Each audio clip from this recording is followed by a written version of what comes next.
live on this one. We live now? Okay.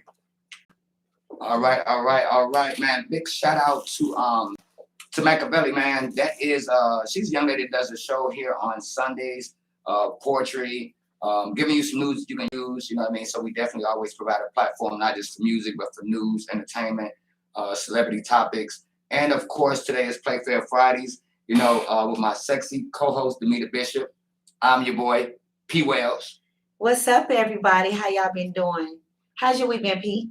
Oh, it's been good. It's been good. I'm glad it's over with. It's time for the weekend, baby. Yeah. So my baby's on fall break next week. We hitting Texas, going home. Well, we're going to Houston. Yeah, she gets a week. So we're gonna go to Houston for like 3 days. Okay. Catch a break, and we're coming back here. I got work to do here. I'm taking to the fair in Cobb County because it starts this week too. So okay. Has she ever been to Texas? Yeah, she you know, she was born there. That's where I went and got her from when she was born. I keep putting you in Oklahoma. Yeah, that's where make you Oklahoma. That's where she was born in. So when I found out she was born, I shot to Houston and picked her up. So I'm taking her to see her biological mother. Oh, that's dope. Yeah, that's dope. How she feel about that? She asked for it. Oh, did she? Yeah, asked me how I feel. Oh, really? That's the better question. I was like, how do you feel? Well, at first, it hurt my feelings because she's spoiled, and she's the only one I have now. You know, the rest of my kids are grown. Right. But you know, I would never keep her away from her. I would never lie to her. So I'm gonna take her and let her see her. And that's dope. And they're excited. That makes me feel even more bad. Both of them are so excited. I'm just like, no, but they gonna know. But you know, holding it down. Yeah, but I'm real spiritual, so everything happens for a reason. So God's hand is all through this. So yeah, that's a piece of the puzzle that you know she may not want to have left off. No. She needs to know because you know I wasn't raised by my mother, so you know I know how she feels. It's just you my baby though, but it's okay. I'm gonna let her. I'm gonna take her. We're gonna go ahead because she's 11 now. So have you ever met her mom before? Yeah, she's my sister. Oh, remember I told you? Yeah, she's my sister. Okay, because I forgot you got a few sisters, not the one in Florida. No, but we're all sisters though. You know, long story. Okay.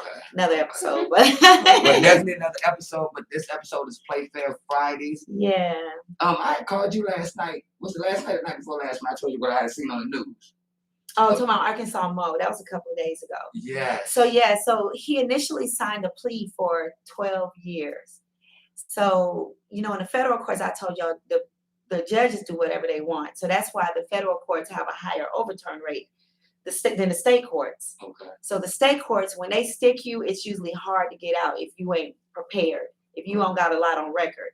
So the federal courts, it don't matter what you put on record, they're going to still sentence you how they want to sentence you.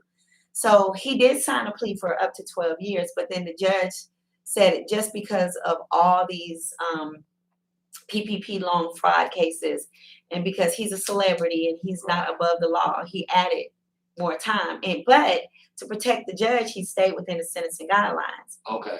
But then you know, maxed them out on. Well, he can because the judge doesn't have to honor your plea. So the judge didn't do anything wrong. But luckily, when we were sitting there preparing for his case, him and another guy sat there. They got millions of arguments. I think they got like 60 some arguments actually on his case. So we are ready for the direct appeal. So hopefully at the direct appeal, they'll bring that time back down to like 5 years is what we were expecting. But, you know, we sit in these federal courts and they, you know, like I've told you cases, they just sentence them, they ignore the laws. And there's nothing we can do. I'm in the courtroom. I'm taking notes. They don't care. Right. They're aware of who I am. They just still look me dead in my eye and say, 50 years, right. You know, whatever. So, but the state court is not like that. I'm making more changes in the state court, which is good because it's harder to get from under them. They're the courts that have the people sentenced 20 and 30 years, and then all of a sudden now you see they're innocent. No, you saw they were innocent at the arraignment. Right. You just needed that funding, and if like I constantly tell people that each phase of the court, there's rules. So before you dig into your case, learn what you're supposed to do in each phase. What are the rules? Right. What you cannot do, what you can do, because that's how you lose. You can really kill everybody in this room. If you can beat these people in court, you ain't gonna do a day in prison. Right. But it's because we're ignoring this part and we're ignoring the Constitution. So we don't know when our constitutional rights are being violated. We don't know that, you know, I start with the Constitution and then I go to the appeal before we even touch their case. And I'll say, these are the Constitution. And they're like, I'm not in first grade, but you need to know them because to appeal it, you first have to know that one of your constitutional rights are violated. That's true. And if you don't know your constitutional right is violated, I mean, if you don't know the Constitution, how you going to know your constitutional right was violated if you don't even know the Constitution? You think you know. We know we have freedom of speech. We know that. We know we have a right to a fair trial. What else you know? We know we have the right to organize. Right, but what else do you know as far as being in that court? Oh, so that's my point. So I always send them a copy of the Constitution first. Right. So that let's learn this so that as you're going, before we even get way down here, you can start documenting when your rights are not being violated. And use that as part of the appeal. Exactly. And then like I told you, like, you know, when you lose in court, you can file a direct appeal. You have 14 days to file a direct appeal, which is only showing that you had counsel that didn't do their inadequate counsel. Right. Well, how are you going to prove it with word of mouth? You have to document it. So that's why I tell everybody to leave paper trails. Email your attorney. Don't text and don't call. Show something where you can pull a record and say, this is what I asked my attorney to do. This is what they chose to do. Right. This is what law they told me they were using. This is what that law really says. I tell them, don't take nobody's word for it. I send them laws. This is what the law. This is the actual Georgia code, Mississippi code, Texas code, wherever you at. This is this law that they're talking about. Now, does this match your case? Right. Don't just let them tell you something. Do your own research. That's how we get trapped. Lack of knowledge is not a defense. That's true. So if you're going to get in this courtroom, you're going to play our game. You're going to know our rules, right. And that's why I prepare you. Now I had an artist that came by to do an interview with Ayo the Homie, and he's from Mississippi. And before we got into his music, you know, I wanted to know a little bit about him as an individual before the rap. And he was explaining to me that he had to do an 8-year bid in Mississippi. Now, months ago, you were actually talking when Yo Gotti and Jay-Z and Meek Mills went to Mississippi. That was last year, actually. Okay. He gave specifics. I did not know that in their sale, they did not have a restroom. It was one in the pod, but when you in a 2-man sale, there's supposed to be a restroom for you to be able to use it. Okay. They didn't have any restrooms, period. The guards were giving them bottles for them to relieve themselves. Wow. But he's been free for like 2 years, but all of the inmates that had to go through that condition, they got a lawsuit against the state of Mississippi. And I didn't know that it was that bad. I'm just like, he was like, no, like I'm saying. Do they have it against the state of Mississippi or against the Mississippi Department of Corrections? Because that's who their lawsuit should be targeted to. To the DOC? Yeah. Versus the state? Right, because you are the DOC's custody. Okay. Now, if you go through the DOC and they still, like if you reach out to the state and the state's not checking on the DOC because the DOC is a part of the state. Right. Then I guess you can sue it. But a lot of times, like, because I was wondering why people, when they're incarcerated, when they sue the state or the government, you're suing the wrong, you got to attack who's responsible for this situation. Okay. And you know, just him speaking on that, he was saying that, you know, the correctional officers, they weren't coming through to do count. You know, they was just like, you know, they really was in a bad position. But he said they definitely didn't have a place where they can use the restroom within the 2-man cell. Wow. And I thought that was crazy in 2021 to not be able to have I don't know. hours. I don't know if you realize the breakthrough the state of Georgia got. You know, I've been on social media watching a lot of people say, I did this. No. First of all, to reach out to the Department of Justice, I ain't gonna get their attention. Right. So everybody, all of you are right. Everybody that reached out to the Department of Justice, me, your mama, your grandma, your boy, whoever called the Department of Justice played a part in this. Right. Not one person. They're not going to come because one person keeps calling them. They're going to come when they're getting flooded with calls. So maybe Mississippi and all these other states need to follow suit because now the DOJ is here in Georgia investigating all these mysterious deaths and these prison conditions that we've been having in the state of Georgia. Right. If they take over, that's going to they're going to bring their own people to work in these facilities and make the changes they want to make, which could be a good thing. We don't know yet. Bad thing, just depending. Yeah. Now, when we first started, you gave me a startling statistic, and we were talking about how many people were incarcerated versus how many people were incarcerated that may have been found innocent. I think you said it was 3%, 5%. I know that the total came out to be 3 football fields. Oh, that was Tammy. Tammy gave us that Right. when we was at the rally. Tammy said it was like 2% or something, but it was like 2 football fields.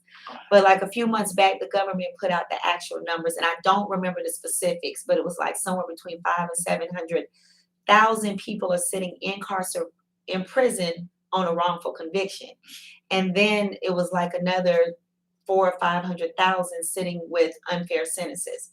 And my mind went, if you know the number, you know who they are, let them go. Right. If you know I'm in prison and I'm not really supposed to be there, you can't just let me go. But that should be your duty. That should be your duty. But right. We're money to them. We're paycheck. There's insurance on us. They rather you die in prison because whoever owns that prison then insured you, and they get the check. Your family don't get the check. Right, which is crazy. Exactly. Now so, with Arkansas Mo, when I did call you, with what happened as far as the amount of time he was given, is this part of the appeal process? And is like, were you shocked what they gave them? And is this part of the formality of what's? No, I know that the judge can go over. The judge does not. It's rare, but the judge does not have to honor your plea. Okay, right. Yeah, the judge does not have to honor the plea. Like that plea is between you and the prosecution, but it's up to the judge. The judge has the final say. As long as he stays within the sentencing guideline, he could have went up to. I got my uncle here. I want to give a big shout out to my uncle, my sister, my brother-in-law, Terry, Benin, and Robert. Terry, how long are you gonna be here? I'm leaving now. Well, I'll be here till Sunday. Okay, I'm gonna try to see if I can pull up on you and Loretta before you guys leave. You know what I mean? I haven't seen you in a few years. Been a while, man. Been a while. I appreciate you taking the time to stop by and see me. I hope you like the facility. Oh, I love it, man. I'm proud of you, man. I appreciate that. Beautiful. Yeah. Now listen, if you ain't give me up out of there, I wouldn't be doing this. Love you. All right, love you. I appreciate you Yeah. coming by. Nice meeting you. Yes. All right, thank you, Terry. Okay. Yes. Yeah, you can. All right. All righty. Y'all take it easy. Drive safe. And you say he's the mayor of Chicago? Yeah, he's the mayor in the suburb of Chicago, Phoenix, Illinois. You know, we didn't really see eye to eye. He was into politics. I was into the street. And he had to make decisions that was going to benefit the community. Mm-hmm. And I didn't look at it like that. I didn't see it like that. I seen it like, nigga, you my uncle. I'm supposed to be able to run up and down these streets, do what I want to do, and you don't say nothing. But once he was able to get rid of me, and that's why I ended here in Georgia, he turned the community into a beautiful community. And so you were terrorizing the community. You little terrorist. I wasn't doing the right thing like Martin Luther King. I was chasing the bag by any means necessary, and it just wasn't a good look for the community. But being young, you make bad choices. But we just now, are getting back closer because I had a grudge for years. I had a big grudge. You know what I mean? Because I just felt like, the other people, they take care of their people. You know what I mean? But when we do what they try to do, we go to jail. So I don't think he was willing to go to jail for some shit that I was doing. So he had to run me on up out of here. But if he didn't run me out of the state, I wouldn't be here in Georgia. It wouldn't be no Playfair Fridays. It wouldn't be no Atlanta radio station. So things happen for a reason, and I'm glad to be able to see him. You know what I mean? So, but you were saying back to Arkansas Mo. You were saying that based upon what? I don't remember what y'all just threw my whole. How the judge? They don't have to honor the plea. No, they don't. Which I didn't. But they do have to stay within the sentencing guidelines, and he did. I think with the sentencing guidelines, he could have went up to 20 years, and he said 17. So. Shit. Yep. So. And see, I didn't know that as well. So she's giving you guys some news that you can use, even though you take the plea. It doesn't mean that the judge has to honor that, and I didn't know that. I'm thinking like once you damn near throw yourself on the mercy of the court, they're gonna just go ahead and. But it's nah, but most of them know that. That's why they still be nervous after they sign the plea. But it's rare that a judge doesn't honor the plea. That's rare. That was a rare situation. Okay. But. And do you think they are preparing? Do you think they may have used him as a what do you call that? Because when I seen on the news, the first thing they said was love and hip hop star. So do you think that they're using him as the poster child to when it trickles down to just the average Joe Blow who's been getting these PPP loans? Now they've been hitting people pretty hard with them sentences. Really? Mm-hmm. For the PPP loan? Yeah, they've been giving out some time. Like some, I've been seeing some of all races getting 20 years. I haven't seen nobody get. I saw one lady get 25, and I want to say Nevada. I could be wrong about the state, but yeah. So y'all make sure. So you make sure they'll get. And I told them when them loans was coming out, I said they don't just give money that easy. It's a setup. Everybody was hitting my inbox, asking me, did I want one? Nope. I don't care. Asking me too. Yeah, nope, I do not, because just my luck, I'll forget to cross the T, and next thing I'm doing life for PPP loans. So no, I'm good. And they know who Mr. Meter Bishop is, so they wait. Yeah, they definitely know who I am. To cross the T and dot the I. Let me tell you, I had to come up out of all them Facebook groups because, and I'm talking about like the criminal justice one, like they have no voice, and the Georgia prison reform and all that, because I couldn't even answer a question. Like if somebody put a post up and I come in and comment, here come everybody to meet up Bishop. And like one post, I said the same. They were asking about public defenders. They were like, is it, we had to get a public defender because we don't have no money. Are we going to be okay? And about 7 other people said, no, they work for the people that's trying to prosecute you.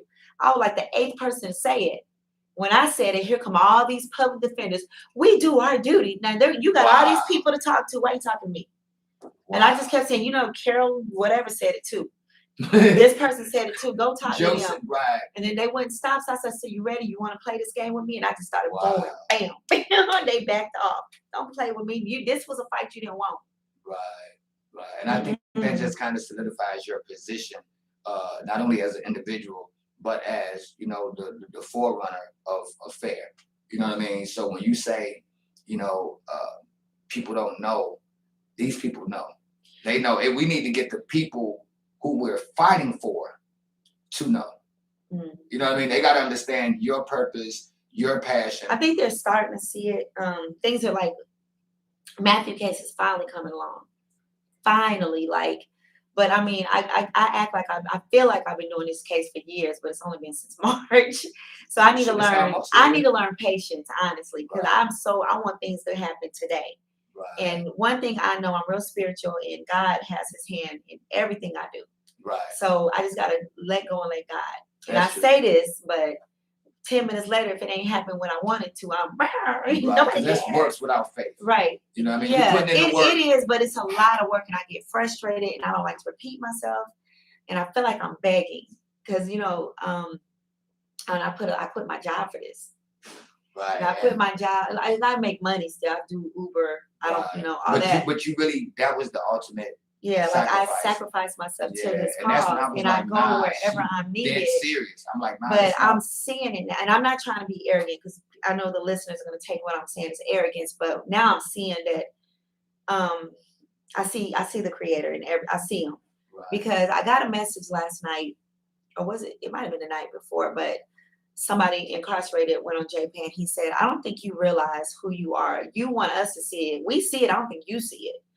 And he said, you're gonna make some type of change. Not saying you're gonna change the world, but you were put here by God to do exactly what you're doing. Right. Watch what happens. Right. And then I started. Do you believe that? I do. But then I started seeing these other activists don't want me to. There's a rally right now that I was invited to, but they said, we don't want you to talk because you need to learn to listen. And I was just like, I ain't asked you to talk. Where is this coming from? Oh, right. I see what you're saying. You asked me, did I want to come to the rally to support? I asked you, could I speak on y'all microphone or megaphone, whatever y'all got? Right. And then it just went on and on that I try to push my agenda on people, and I'm trying to be famous. And I was just like, who are you? Like, I don't even know you, lady. Like, what is your name? Like, I literally just met you this second. Mm-hmm. But you know about me. So if you guys are having conversations about me, I'm a threat. Definitely. And because I don't even know. Be here. Right. I don't even know. They trying to shine off of your life. Off of me, and then telling me to invite people. You don't want me to open my mouth. You want me to come. You want me to invite people. I would have did that anyway, but then you started attacking me. Right. Like you want people to push. You want to push your agenda on people. I said, well, can you tell me what my agenda is? Because I don't even know. Right. I don't even know what my agenda is. Tell me what it is, so I know what I'm pushing on people. Right. That's wild. And they couldn't do that, so then I've heard it a few times this week. Well, no, we don't want you to do it. We got it. Okay. Or no, we're not going to do this because you're going to get the attention. Fuck yeah. My bank account says negative $13. What is pissing y'all off? Not the negative 13. Man, negative $13. Man, my bank account, Chase was hitting me with them overdraft fees like crazy. I woke up thinking I had some gas in my car and it said negative $200 from going to court. And they hit me something about that little monitor at the court while I was swiping my card to pay for the parking. It overdraft my account and then Chase was like 35. I was like, yeah. Right. So, and that happened to me 2 days in a row because I was in court 2 days. Right. So, and what I would like to say on behalf of Miss Demeter Bishop is that since she's been with Atlanta radio station prior to her starting with FAIR, it's never been about her receiving money. I don't get a dollar. Right. And I'm gonna say this because I know the struggle that you go through to help people, how many phone calls you get, how many baby mamas who think you're trying to smash their man. We on 2 now. You see what I'm saying? That's good compared to how many people I'm advocating for. It's only 2. Right, but to have to go through that. But I'm like, ma'am, I don't even know what he looks like, and he's doing life. And I have a long time to go to get smashed. So endure that, and to tell the listeners that you negative 15. To me, that just shows your value and your worth. If you was doing it for the money, people, and I make people mad when I say this, but I really feel this in my heart. If I take $1 from anybody, it's not going to work. Everything is working because I'm truly doing it for God. Right. Get out your feelings. It's not about me. Wherever I go, I feel it, and they say stop acting on your feelings. Well, my feelings is working because my feelings are coming from God. Right. So that's what makes people mad. I don't get paid. I'm only trying to get funding now so that I can pay attorneys and pay the people to go with me because I can't. Nobody's going to go to court at 9 o'clock in the morning, whether they have a job or not. Right. I'm the only person doing it, unless it's their loved one. Right. When I say, and don't get it twisted. These are people that she has never physically met. I would get on a plane, a train, a bicycle to go to court for you. That's honorable. And I'd be begging people to do it, and they're not going to do it. They're not going to be at court at 9 o'clock in the morning. They don't have to be there. Right. So and that's a passion. Whether that's your passion. Whether it's family members, girlfriends, partners, people you went to school with, people are not going to make. They're not there. So Mo was a celebrity. Not one person was at his court. That's crazy. Not one. Not even Carly Red. Nobody was there. That's crazy. Nobody. Well, he feeds them too. He feeds the press. Because, celebrities got to stay celebrities. Okay. So he'll tell them himself what happened. Oh. That's how they find out. Okay. Because that was the as soon as he left, he reached out to the press and told them. Okay. Because I asked him the last time, damn, how did they find this out? And because he tells them. He has somebody on the press that messages him. Oh, because they need information. Yeah, so he tells them. Okay, so he told on himself. Well, he didn't tell on himself. He just told the story. No, I mean, he gave them the information so they can, and they did exactly what they did. That's why I called he has, and that's smart for the press to be connected to a big person like that. That's true. All you got to do is go on their JPay and go on their JPay, core links or whatever, and become a partner with them, and you can get first dibs on their story.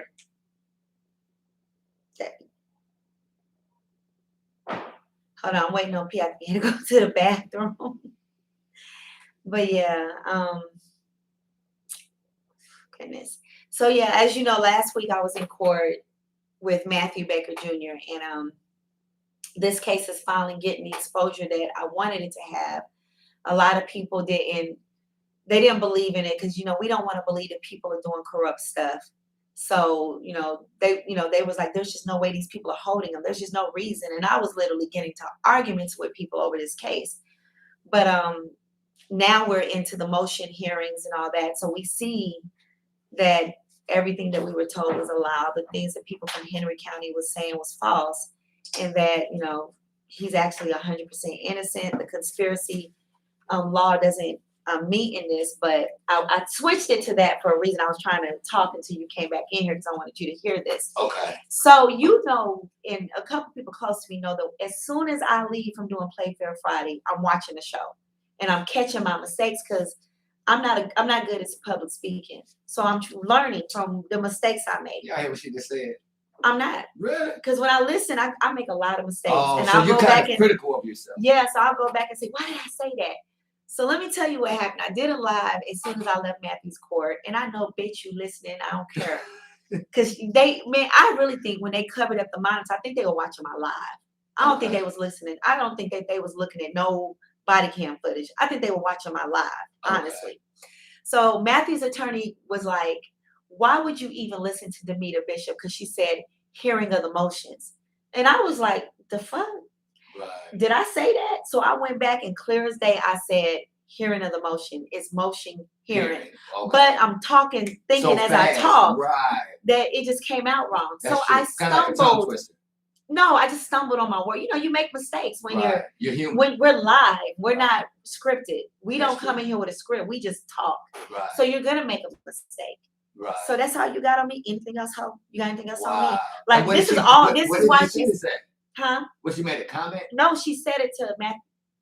I wasn't supposed to say that. Oh. She made a comment. She said it to somebody. Okay. That I wouldn't listen to Meet the Bishop if I was you, because listen to what she said. Oh, wow. She said hearing of the motions. We're at a motion hearing. And I was just like, potato, bitch. Right. I stumbled over my word. Right. Okay, you want to play with me? That's real.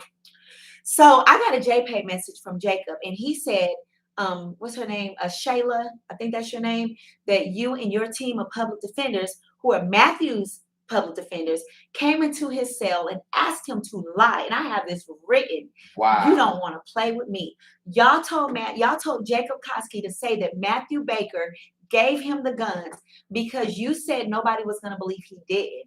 Now, you want to play with me putting things wrong? Don't let me post that shit, bitch. I'm done. I just had to get that out. And I'm saving it because I promised Matthew's mom I wouldn't post it yet because we want to find out why they did that.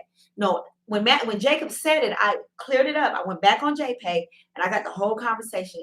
I said, do you mean your public defenders? He said, no, Matthew's public defenders. Ain't that some shit? That shows how dirty these people are. Right. These people are dirty. What would be his motive to say it? So you want to talk about me saying hearing of the motions. Right. Let's talk about you getting another person to lie so that a person, because even if Matthew is found, which y'all need to understand, if Matthew is found guilty of the accessory law, he gets the same sentence Jacob gets, 4 life sentences at least. He'll get either that or the death penalty. Mm-hmm. So you are playing with somebody's life. Right. Even if they put you in prison for 2 days, they took 2 days away from your life. That's true. So you want to talk about me stumbling over my word. Let's talk about you lying. Right. Under oath. Right. That's right. Like that just pissed me off. I was like, you want to talk about that? Okay. Don't make me read this. Don't let me post this JPay message. Don't let me post it. Wow. Because everything this kid is saying, y'all saying he's cuckoo and crazy, but everything Jacob said has been proven in that court. Right. Right. So who's really crazy? Or playing crazy? They talking about post it. Right. Post it. I mean, I got it. Right. They're serious, but that made me mad. You're gonna tell somebody not to listen to me because I stumbled over my words, but you can't. But not one time did y'all say I was wrong.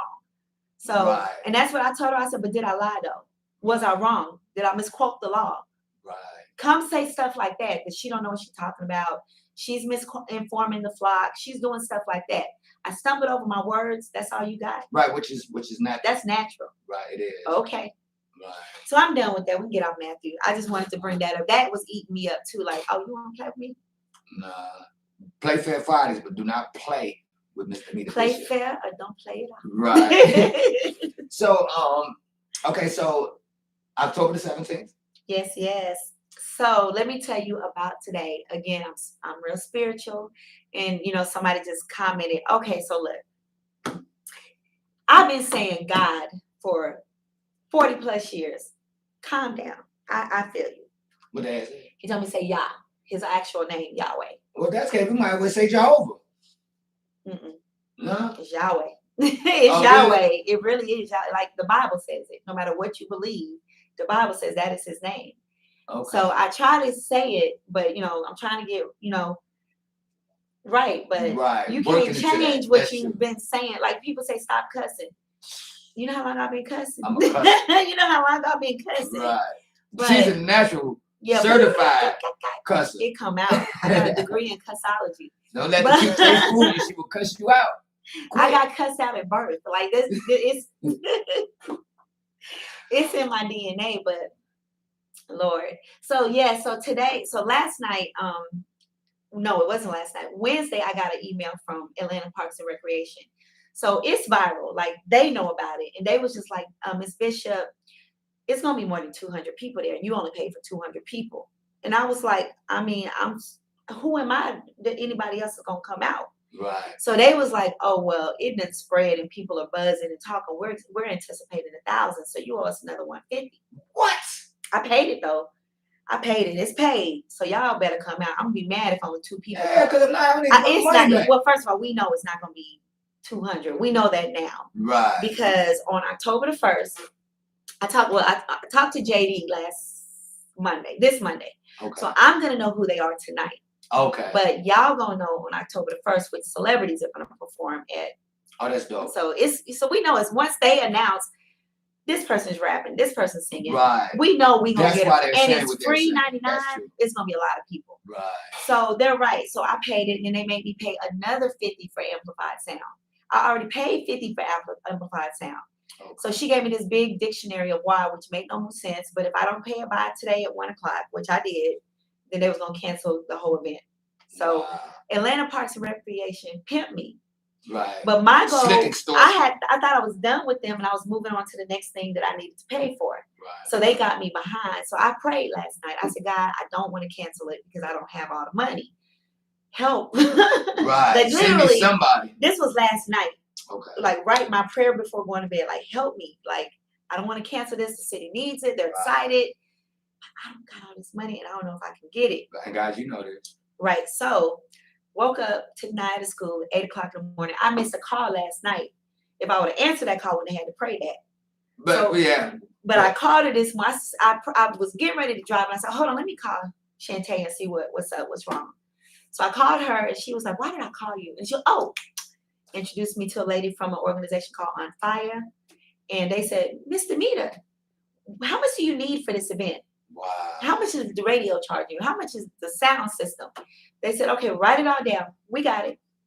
I said, what you mean you got it? They said, we'll come to our meeting and we're going to fund Stop the Violence for you. And I was just like. Did you? Man, crying. The meeting's Monday.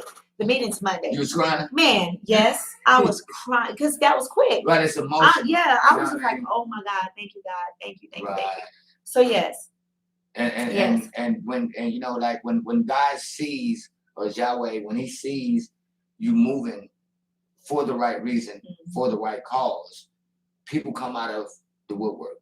You know what I mean? Because we had talked the other night, and you were a little bit in your feelings. You know what I mean? Not about this is good. Not personally feelings, just about, everybody wants to be paid for anything they do. Mm-hmm. If they smile at you owe me $7. Right. You know what I mean? And I definitely understand. But the crazy thing about it, like I told you the other day, nobody wanted to, like, it's such a great idea. Because I saw Chicago had a Stop the Violence rally. And then I saw Texas have one. I'm like, come on, Atlanta, what's up? And then you came in and said somebody asked you to do it, but then you got COVID. Right. So I was just like, fuck it, I'll do it. Right. And so in my mind, I was thinking, we all just come to the park, and I'm reaching out to all these. Now I'm reaching out to nonprofit organizations that are anti-violence, saying, hey, you can come, you can tell the community about yourself and how to donate. They didn't want to come. I'm reaching out to artists that aren't famous yet. Like, do you want to come sing at Stop the Violence Atlanta? They want to get paid. $1 million. I'm sorry, are you Beyonce's niece or something? Who are you? With no followers. With no followers. 2 followers, and you want $1 million. So I was like, okay, I'll sing and peek and rap. Right. It was literally getting to the point. And then we got Nick I'm going to my kids, way. right? What y'all can do? Can any of y'all dance? Right.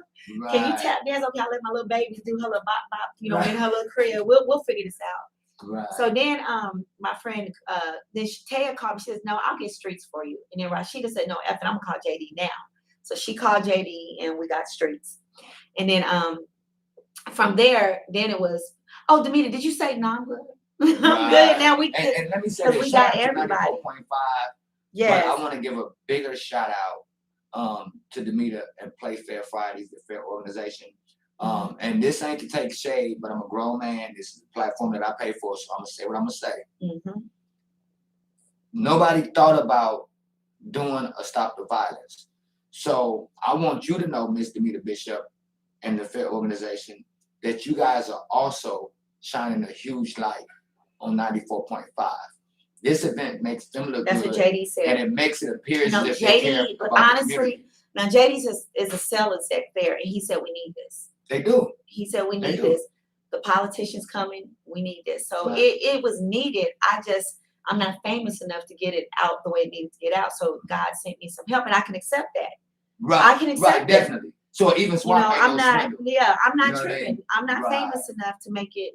Because I've had other rallies and nobody showed up. So I already knew this. That's why I really didn't want to do this. But that shows, and I want you to pay close attention to me. Mm-hmm. That shows your growth. We was over at the governor's mansion. We couldn't get. Right. But you see what time we couldn't changed? get nobody to come. And I mean, I had texts all the way up to the hour. We on our way and nobody showed up. And how long was that ago? A year ago, exactly 1 year ago. See the change, the growth. Mm-hmm. See the But movement. see, they wouldn't have showed up for me for this either. This wasn't my growth. This was an intervention. Is what I'm saying. They was not going to show up. Because I don't think if they knew they know who you are. They're gonna know after that day. They knew when you went in there. These people know who you are. How he was able to facilitate what you just did with get 94.5 the streets there. It was. I didn't do that. My friend made a call for me. But your friend knew you and she knew your body of work. Oh, she did. Now my friend got all the connections. She just loves me, so she made the call. And she believes. And got me and believes in me. Honestly, if it wasn't for her, I wouldn't be here right now. Honestly. And that still that's a has whole to go nother back story on your body of work and how hard and how passionate and how consistent and how dedicated and how determined you've been. People not going to extend an olive branch to something that they don't think is going to keep it a buck. And that's what you've been doing. I don't think you give yourself enough credit. Well, I'm just being real. Like if it wasn't for her making that call, my son cheated. And that's why we said Piedmont, because I said Centennial at first, remember? Okay, right. Because I know Centennial got that big old platform over there. And but that's what I was thinking about. Nobody goes to Centennial. So my baby said, Ma, people are going to be at, even if nobody shows up, people are already going to be at Piedmont. Right, that's true. So all you got to do is pull them over there to you. And I said, Right. So that's why Piedmont was so important to me, to get Piedmont, because there's runners over there. There's, picnics in the park. Now that we're having on Sunday, my son said the gay community, that's their little, they have a little, they're out there. Right. So everybody that I want is already going to be there. Now the rest of the community going to come over there. And they can all and we're going to have a party. Right. We're going to have a party. Right. So and then I got, all kinds of artists that jumped on.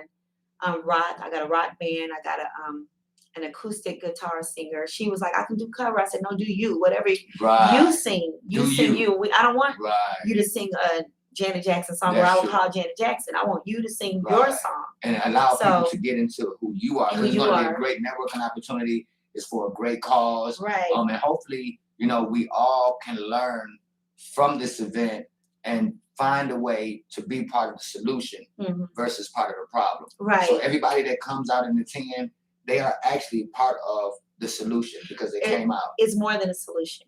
So our end goal is to make history through Atlanta. Like we want the nation to see Atlanta. That's true. So what we're trying to do, the theme is Man in the Mirror. And I'm gonna tell you how we got that theme.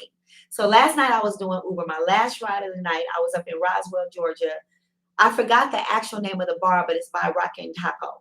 Okay. So there's like over there by Rockin' Taco, it's like a whole bunch of bars. So I picked these. I think they were white because they were sitting behind me. I saw one for sure was white, but the other two maybe could have been Spanish. I don't know. Okay. But they were fucked up. So they, I turned on the radio for them, and Man in the Mirror came on. Okay. And they was just back there drunk, and then I started singing with them. But they were singing. They were singing Man in the Mirror. They said, turn it up. So I turned it up, but I'm listening to the words. Oh, wow. And I said, this it. This is the thing. You ain't never heard the words? Stop playing. I've heard the words. But just to have it. But I listened to the actual words that I was like, that was 88. So Man in the Mirror came out, I was like 12. Oh. So, I'm listening to it and I'm like, this is the song for Stop the Violence. They said, what's Stop the Violence? So I'm telling them about the Stop the Violence, and these dudes, they's like, man, we've been separated. Like, man, my black friends and me be arguing, and we having a deep conversation. But one of the guy that was sitting directly behind me, he said, I miss 2010 and before. And I said, why? He said, because I could just have a conversation without worrying about if I was offended. As long as I didn't say the N word or the F word or something like that.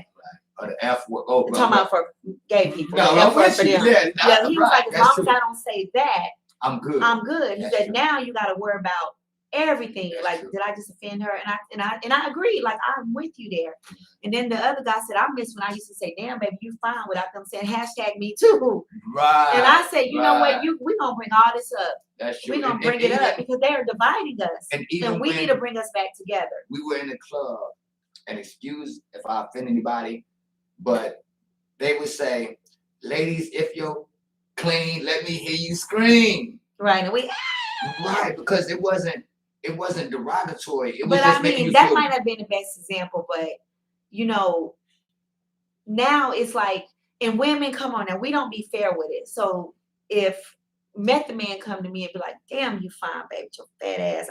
That's right, baby. Hey, right. What's up, daddy? Right. But then if Professor Clump come, damn, baby, you fine with your fat ass. Now all of a sudden, that's true. You feel bad, violated. Right. But he said the same thing, and you didn't feel violated. It's only because he's not attractive to you that you feel violated. Right. So now all these people are losing their job and catching cases. But when this man over here said it, you didn't care. Now he said you all offended and mad. That's true. That's not, to me, that's not fair. You see, they just about to cancel Fat Joe. Huh? You see, they about to cancel Fat Joe. I didn't know that word. Yeah, he did a verses with Ja Rule, and he called black women the B word. Now, or was it an old song? No, he was live in front of 40,000 people. It was Little Mo and somebody else that have been into the music industry, but he was like, "Shit, them the type of bees you find in the crack house." And you know, they jumped on him really, really fast. He apologized so many times, you know what I mean, because he felt like, you know, that could have destroyed his career. And it was our sisters, you know what I mean? They felt like he doesn't have a place. But see, we're contradicting ourselves, P. Because women call each other that all day. Not even just that, but I mean. But that's how I don't know. I don't know. I know what I'm trying to say. I don't want to offend. Right. Because I even brought up the R. Kelly situation and everybody attacked me.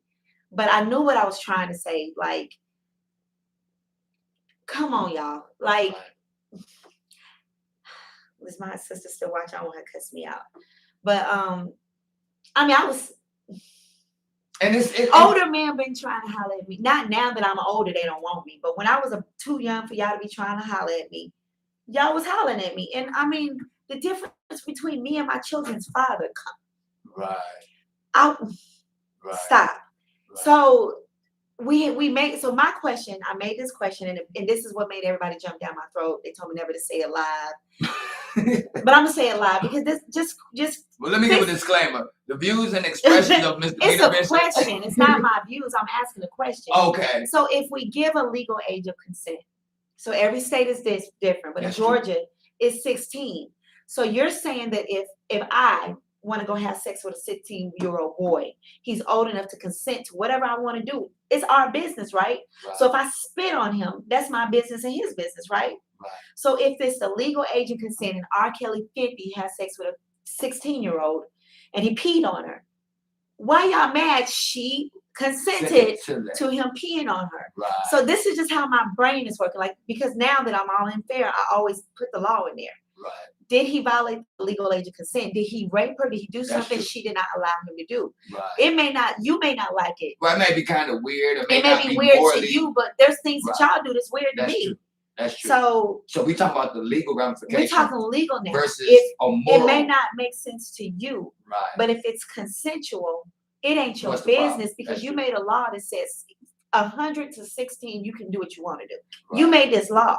Right. So I need to know that she was 14 or she was 12 or she didn't want you to do what you did. Took that. You took it. You just walked by and pissed on her. Right. That's when you can clearly see in that video.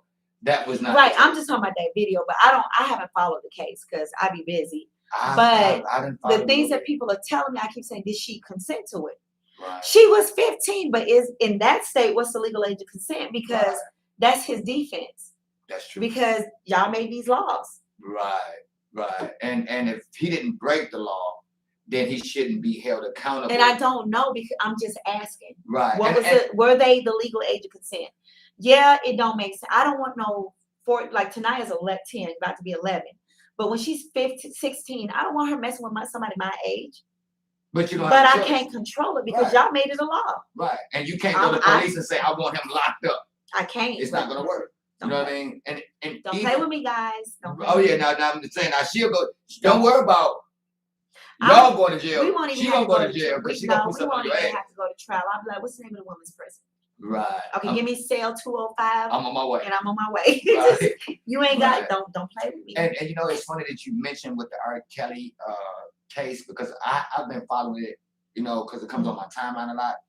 And one thing they haven't addressed is what you just said. The age of consent. And what's crazy is that they're using a smear tactic instead of talking about the legalities. Yeah. So no matter what you guys are accusing him of, and I'm not saying whether I'm for R. Kelly or against him, tell me what laws. But you guys made these laws, and that's my argument. Like, I don't agree with him doing all that to these babies because they, you know, they just want to be with you because you are Kelly, and you doing all your freaky fetishes to them. What is it? He break? Is it is she the legal age of consent, and did he rape her?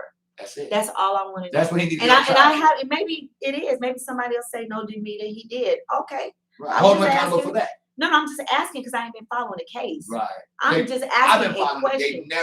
They have not at one time they talked about one young lady said that she defecated herself and he made her wipe it on her face. He came on her, he made her, but y'all didn't say. Okay, somebody answered. So Keela Miller said at this point it's not about consent.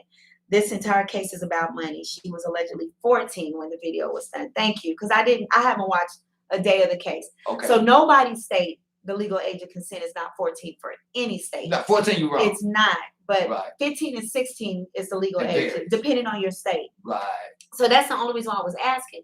What state were they in? How old was she? That's true. And and when was the law passed? And when did this happen? Right. Because the legal age of consent, time's going so fast. Was that about 10, 15 years ago? Right. And it could have been 20 for all I know. That's true. The time is just flying. And we forgot about that aspect because they may have changed the laws from back then to where it is now. Right. But by her saying if that was the age, if anybody was that age, that's on court, then of course, and I'm an R. Kelly fan. I'm from Chicago. I love his music.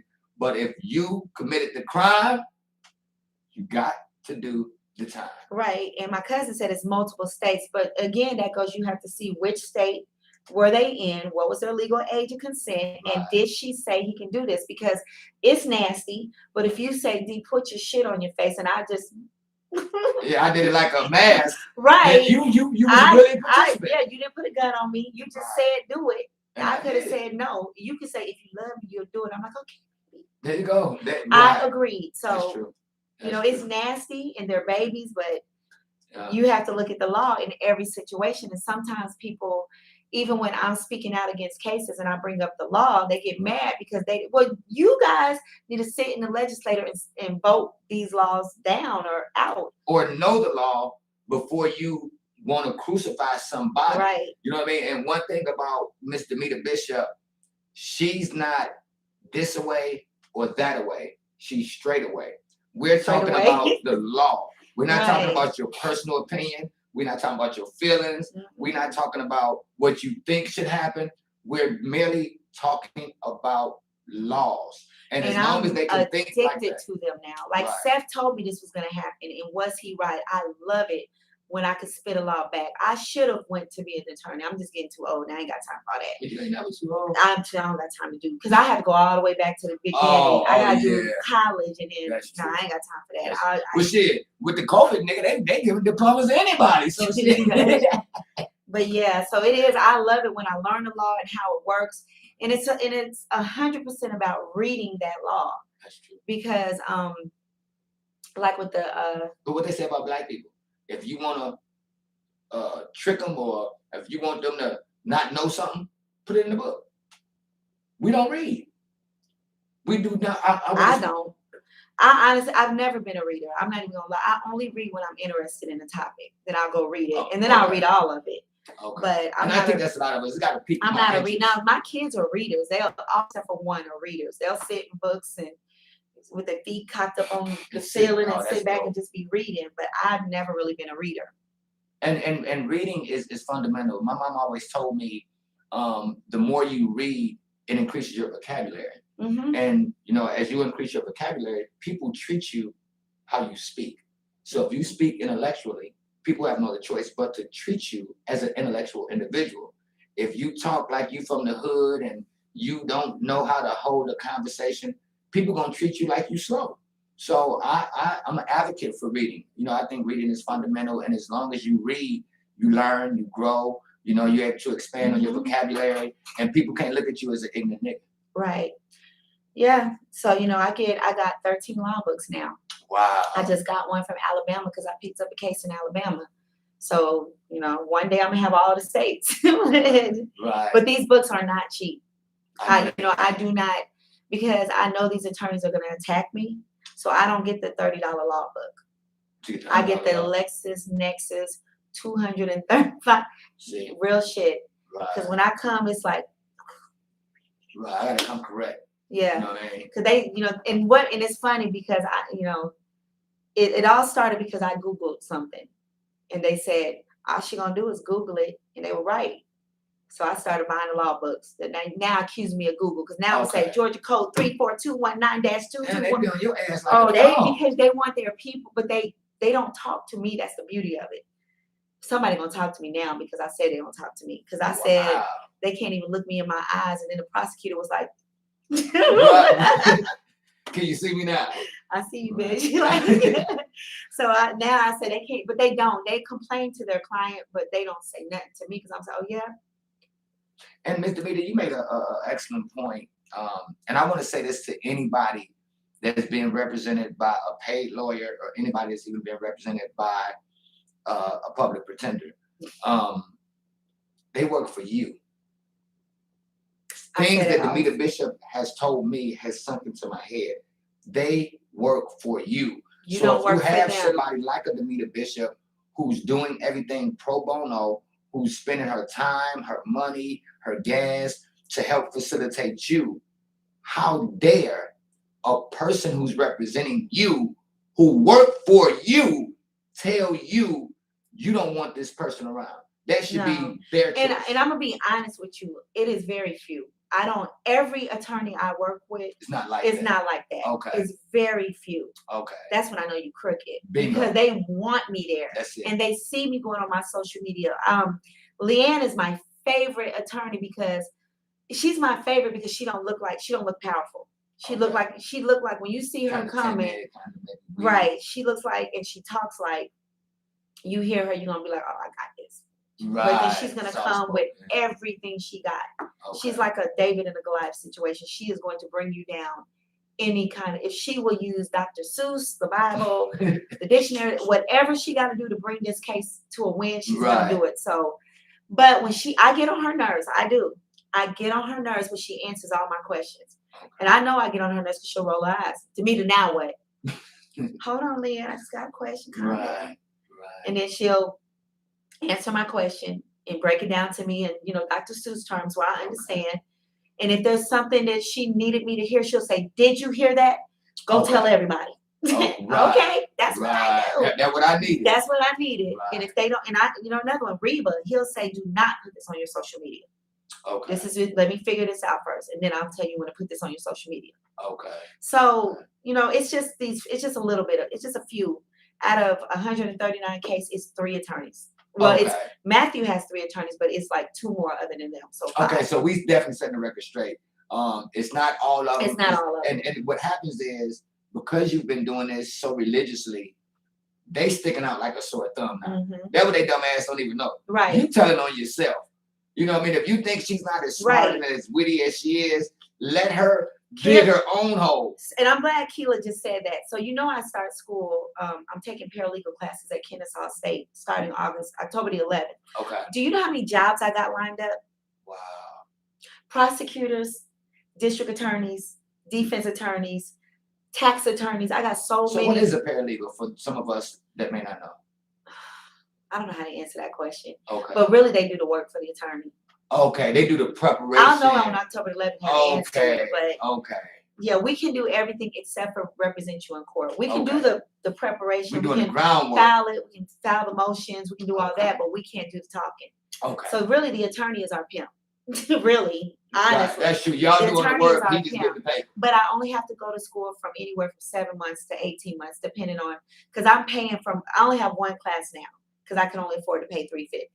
So I could take as many as I want, but I got to pay $350 per class. How many classes? I don't remember.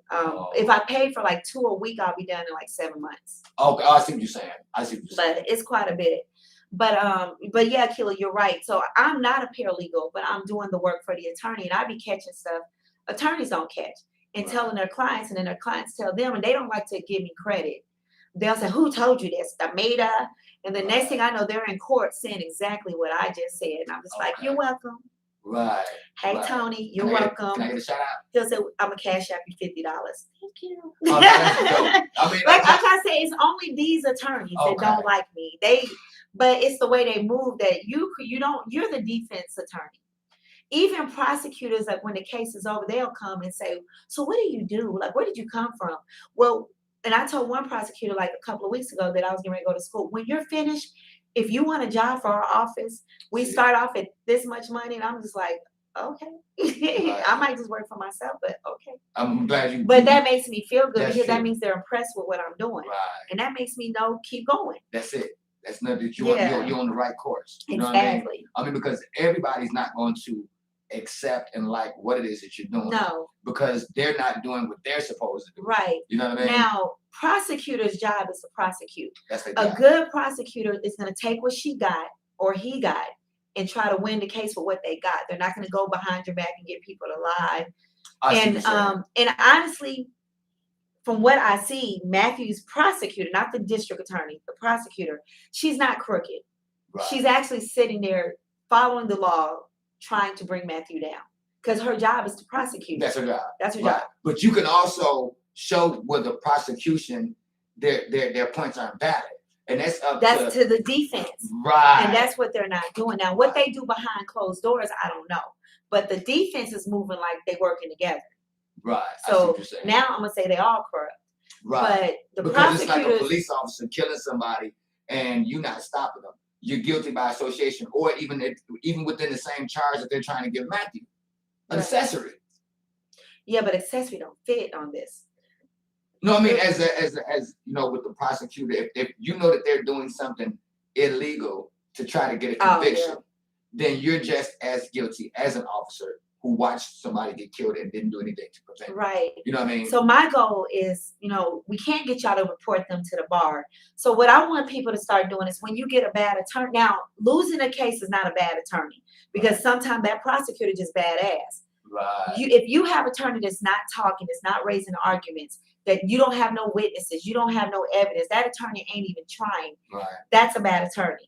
Now, if your defense attorney is raising arguments and constantly fighting for you and loses, you just had a good ass prosecutor. But that's true. Now you take what that attorney's got, but this attorney should have still set you up to where you win your appeal. Right. So don't go say, "Well, we lost, so Damita's a terrible attorney." No, if I raise 100 arguments, I'm not a terrible attorney. Right. This prosecutor is just a gangster.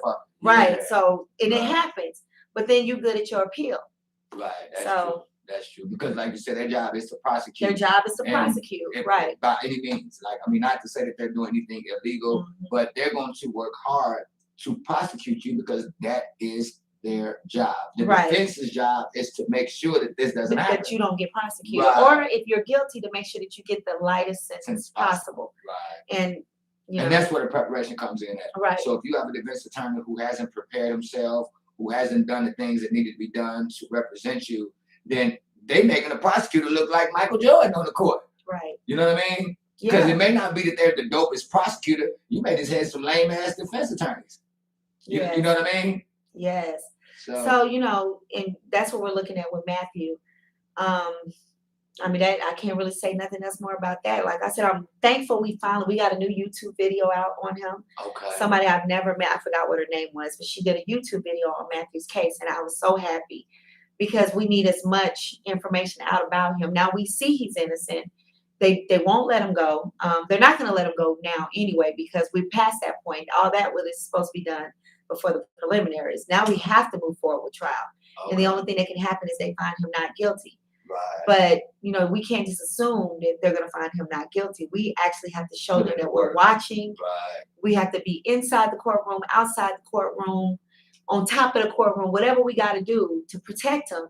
Right. But not just Matthew, anybody. Like, my goal, if they say I'm pushing my agenda on people, my agenda is to bring families back together. Like, you're going to have that bad apple. Right. I got 5 kids and I got one. I don't got no kids that are criminals, but I got 2 kids that just drives the wrong way. Yeah. Well, one that, you know, I had to be, oh, yeah, get your over here. Right. And then one just, you know, I'm bucking. Right. She gonna do what I say, but she don't want me to know she doing what I say. Okay. But you're gonna have that bad apple. Don't turn your back, because what if that was you? You know, God works on us all in our own time. You know what I'm saying? So let's say I'm out prostituting. You know, that's part of my story. So he put me in prison. I meet this person that changes my life.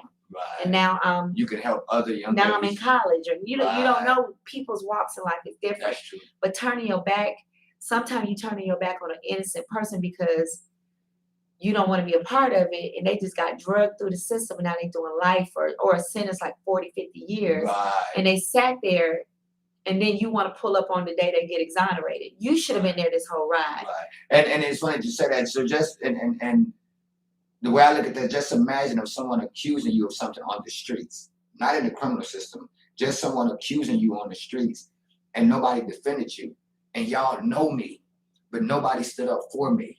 And then when y'all find out that I didn't do it, now y'all want to act like we cool. Right. I don't think I can go back to dealing with you because I don't know, because these people do. They go right back to their level. They're not mad. They just glad to be back with their family.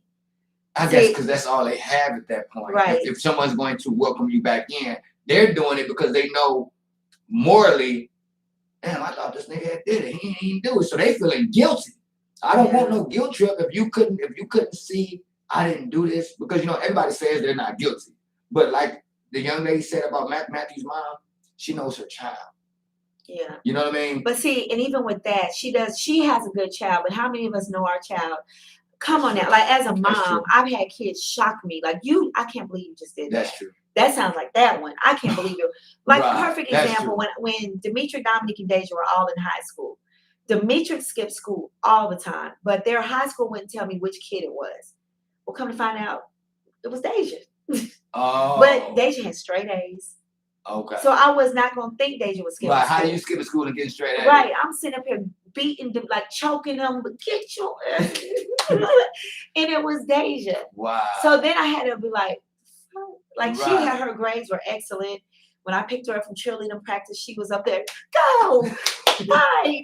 And I said, so Deja, the only reason why, I think, no, what happened was we had a dentist appointment, and I'm cussing Dimitri out. But he was at the school, so I pulled their record, and I saw it was Deja, not him. Oh. So I was like, Deja, the only reason anybody skips school is to get high.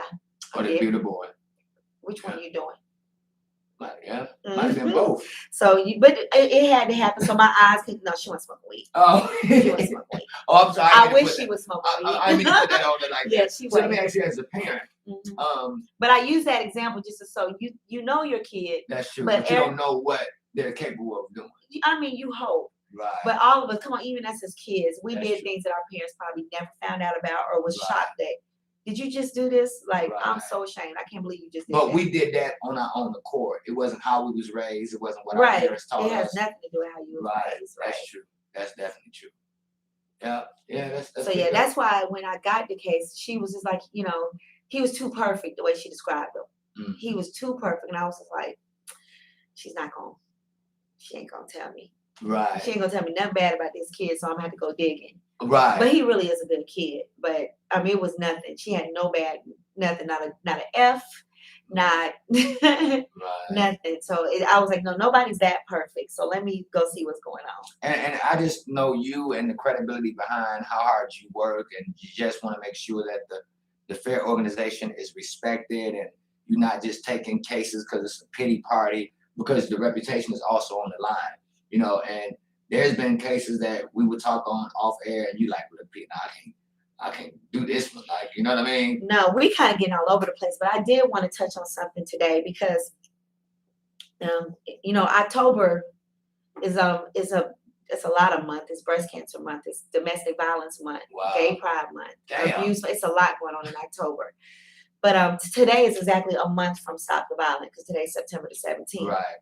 But anyway, I get a lot of rape cases. I don't take them. Okay. Period. And I'm going to confess something. The reason I don't take them, in 2015, I was in a relationship with a guy from February to August. And in this time, he was abusive. And the relationship was short because I was trying to get away. But he would hunt me down and he would come to UPS, fight me, and nobody would help me. Fight me at Club A's, nobody would help me. And right before, because I don't do the calling the police thing, like just please leave me alone. I don't want to be with you. Go.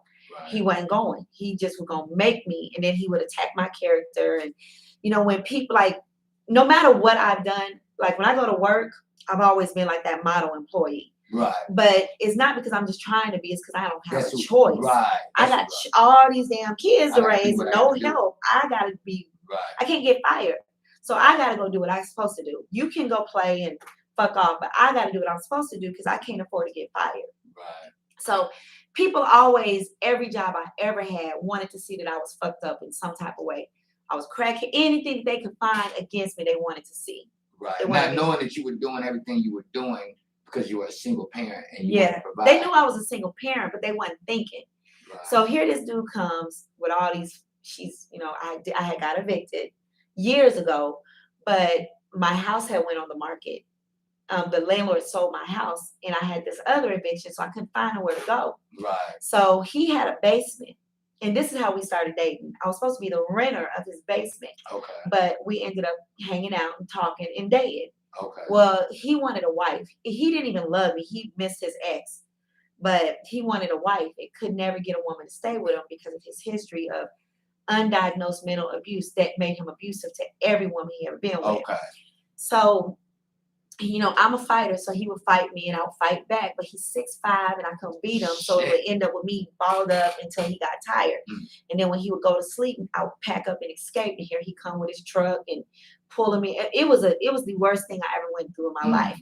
But I never told anybody about it because, they eventually found out because I had to get a restraining order. Okay. But before that, I was a private person, but it sounds like I'm lying if I tell you what this man is doing. So I never told anybody. That's true. It's going to sound like I made it up. Right. Well, the last thing he did, he pulled up to UPS and he raped me in my car. So somebody called the police twice. Once when he beat me up on Fulton Industrial, and the second time when he raped me in my car. But he got away each time, and I had police reports. So we go to court, and he's got a food truck, restaurants, property everywhere. The community loves him. Wow. And I just work in this club, and they just looking at me like, whole little mama. So it's what he said is why I can't help anybody, because we're sitting in front of we're at the restraining order court, and he's dogging me, and the judge is just loving him. It's a female judge, and he's like, she is a single mom.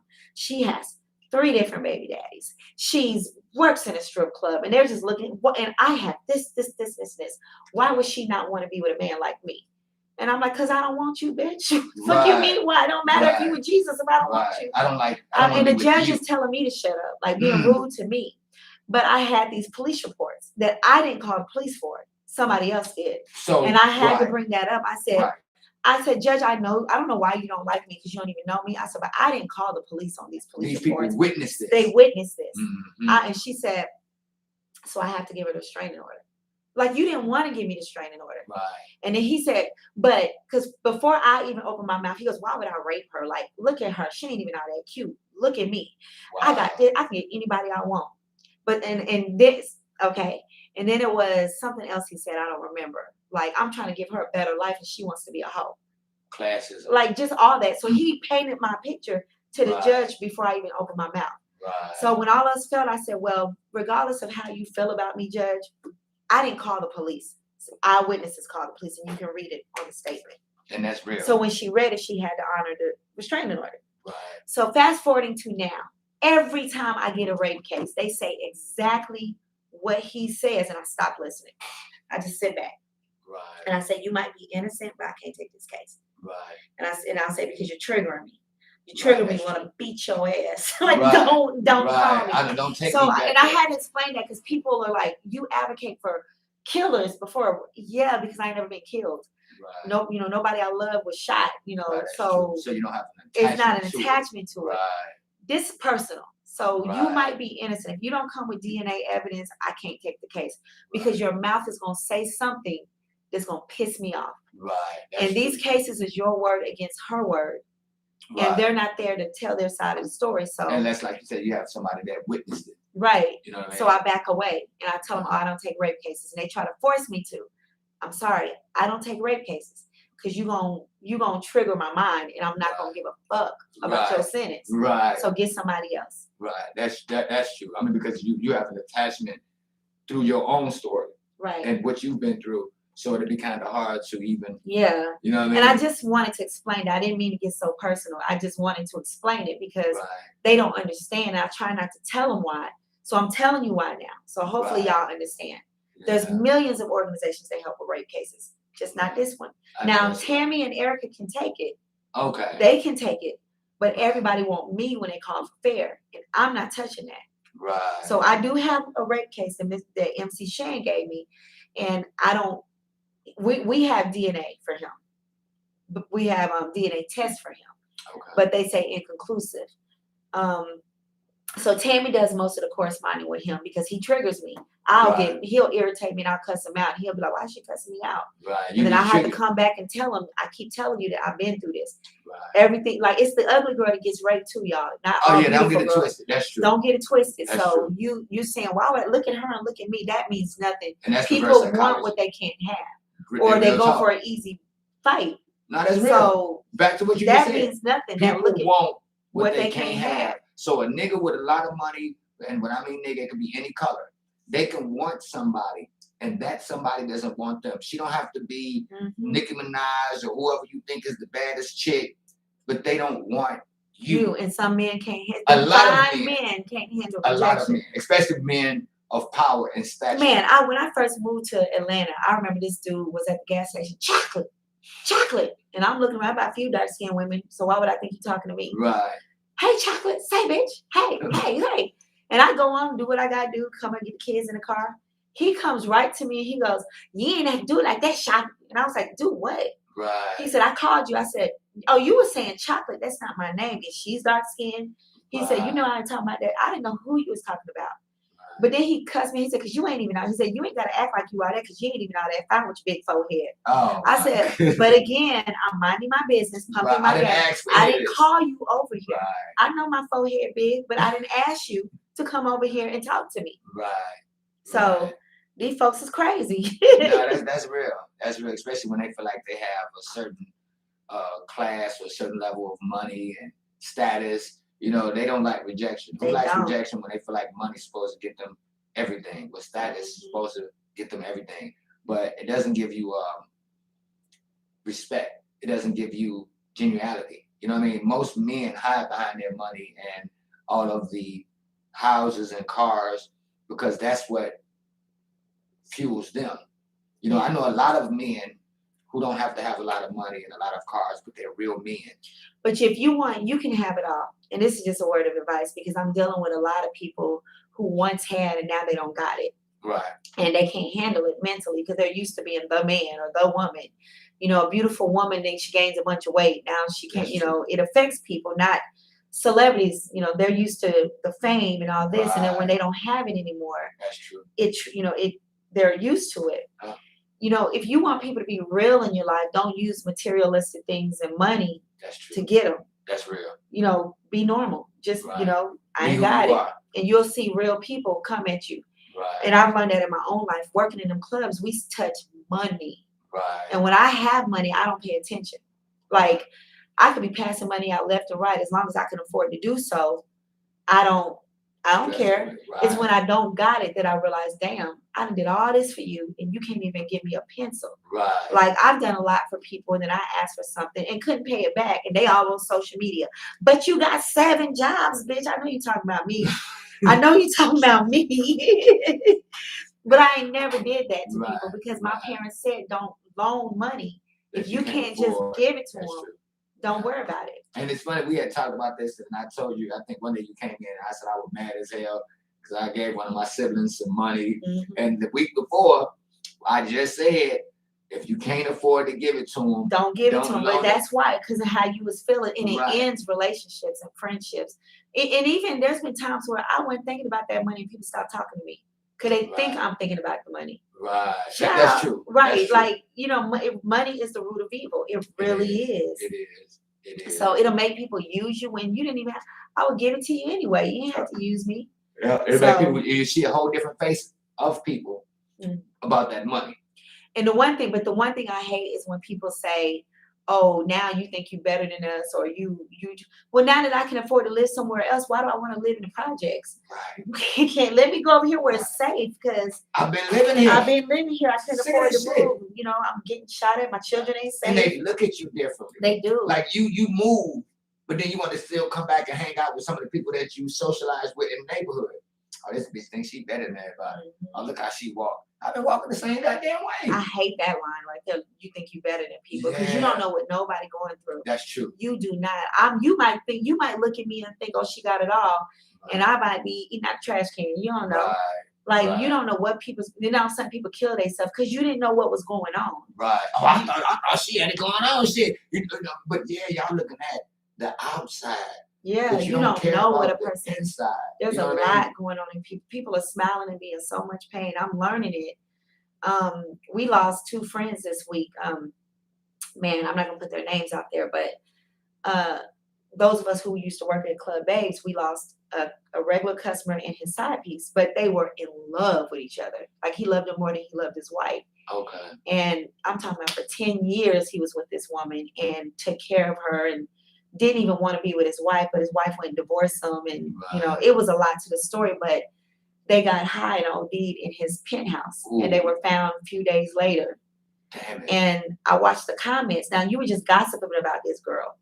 But now everybody's, I'm going to miss my boo and I'm going to miss my. Yeah. And I told Rashida, I said, I'm not speaking negativity out my mouth, but I hope I live a long life and die when I'm old. But if for some reason I die young, check them if they get on my post and say, you know who didn't fuck with me. You check them, girl. You put them in check. And to me, I was watching a YouTube video, an Instagram video where they were having a funeral. Yeah. Did you see that? No. And the dude, he on the speaker, he telling security, you know my mama didn't like you.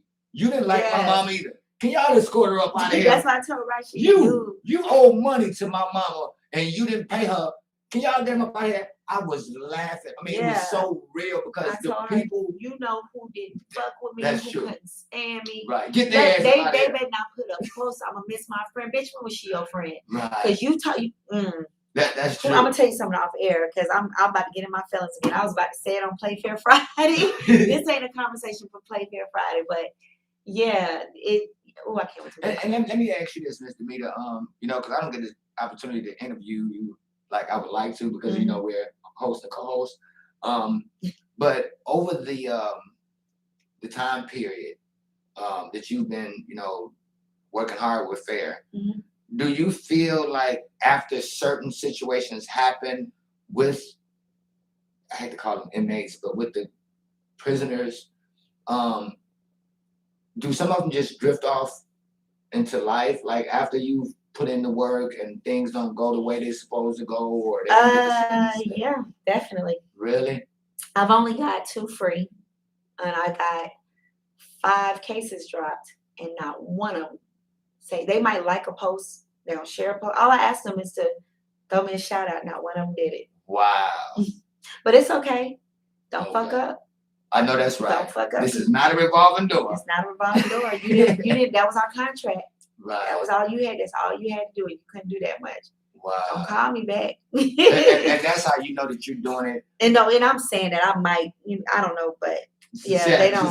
Right. And I think that shows their loyalty or lack of. Because if a person showed you everything that they can show you and work, once you fuck with me, you stuck with me. That's what I tell everybody. Like if I rock with you, they have to be able to look at themselves in the mirror. Look at the man in the mirror, like you were See, I saying. can't even say that because everybody, my mouth is obviously a problem. It is obvious.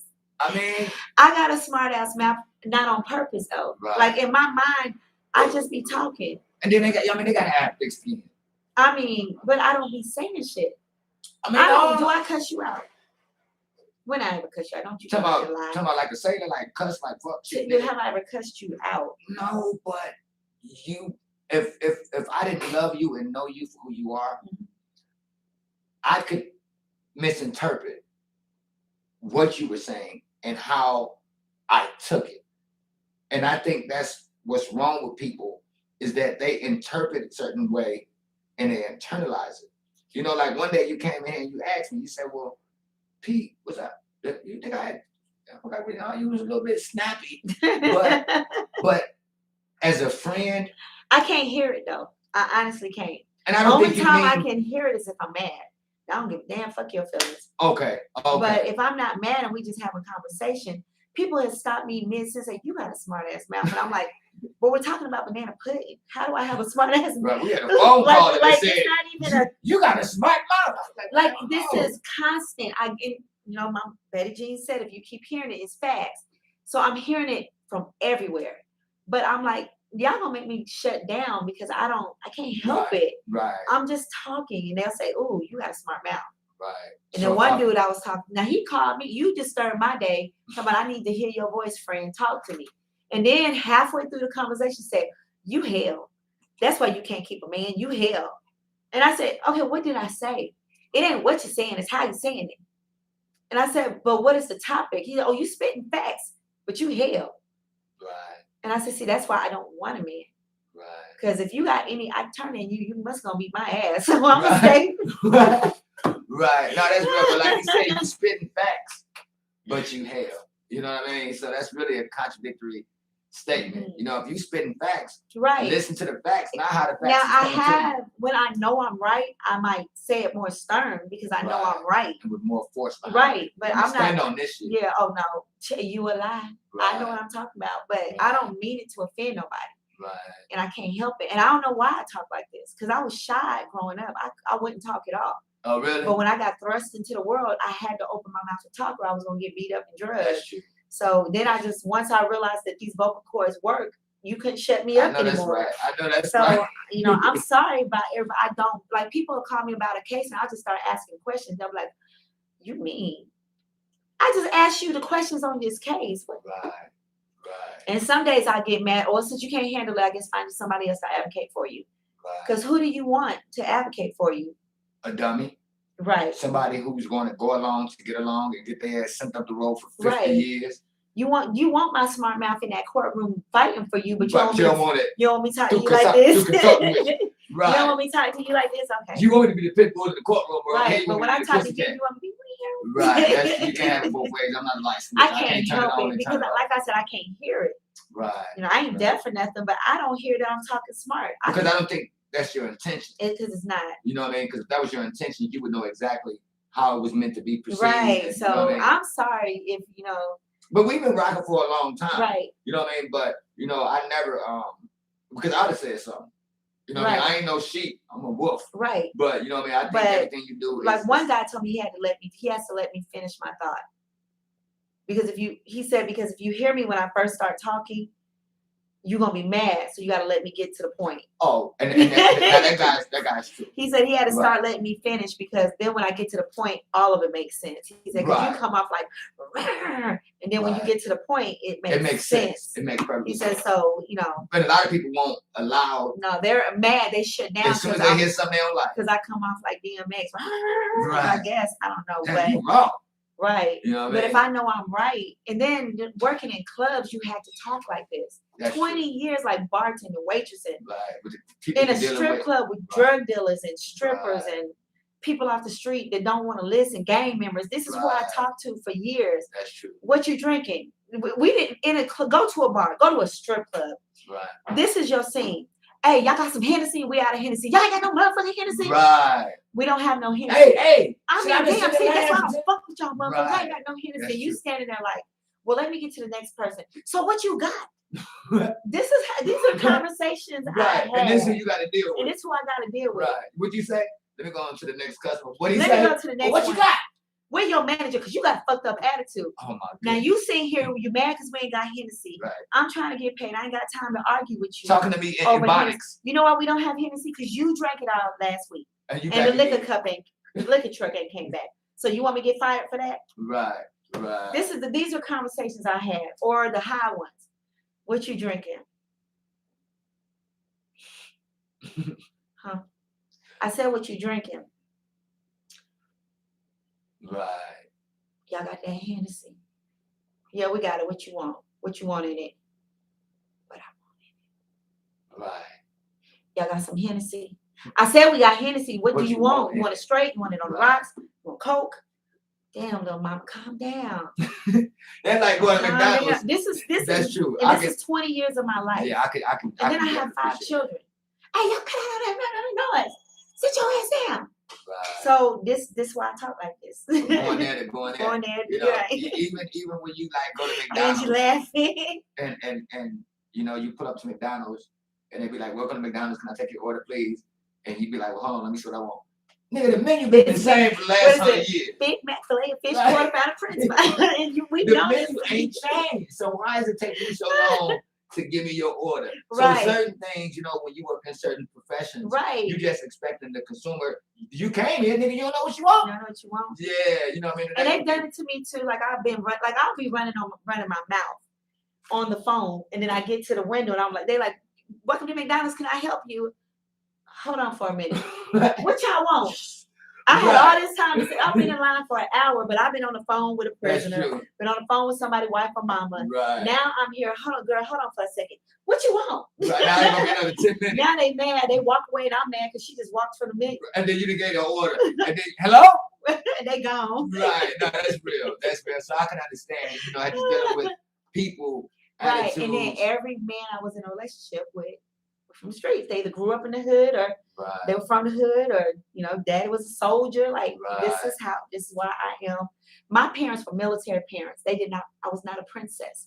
Okay. I had jobs and responsibility and demands. You get up, everything better. I bent that cord on this bed. It better pop back and hit you in the face. You know, it was structured. So this is what I'm used to. I don't baby people because I was never baby my whole life. Never. You know, even my friends, my closest friend, we talk to each other like this. Right. They might be like, now you done lost your motherfucking mind. You gonna do this, and we good. Nobody's mad and nobody's in their feelings. But then I get over here and everybody's sensitive, and it's hard. Right. Y'all make it hard. And I think piggybacking off what we were talking about earlier, people are so emotional now. If your opinion isn't the opinions of everybody else's, now you're wrong. Remember, we just talking about how, you know, the guy was saying he would like to be back in 2010, where you can say certain things. Yeah, and people. I agree, sir. I do too, because I'm not used to tap dancing on my words either. Me neither. Like to me, if I'm talking to a white person, as long as they don't call me an N word and I don't call them a C word, crap word, then we should be able to have free conversation. I'm trying to get the Klan back up here. Man, let me tell you something. Remember when me and you said this on air? I respect the Klan. Why? Because at least I know you don't like me. At least I know you don't fuck with me. Right. They told us why the prisons were created. Right. But not even that. I know how you feel about me because you're in the Klan.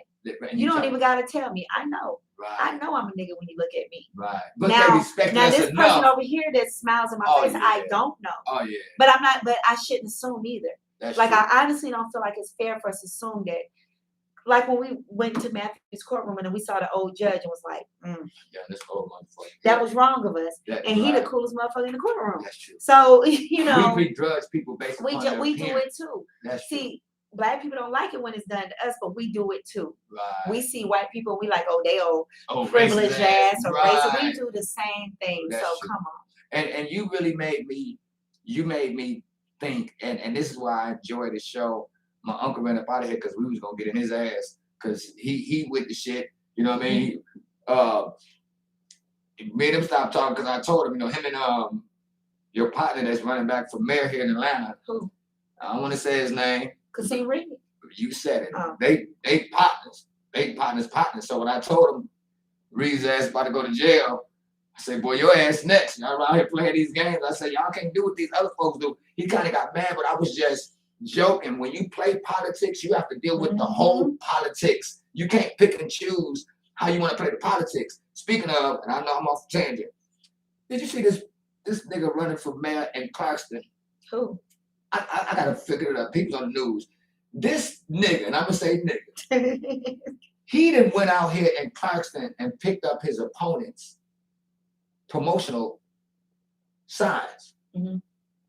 He did it. Man, they got this man all on the camera. They got this man up and down the streets. He done took all the man's posts down so that the news went to his house. It's not against the law, though.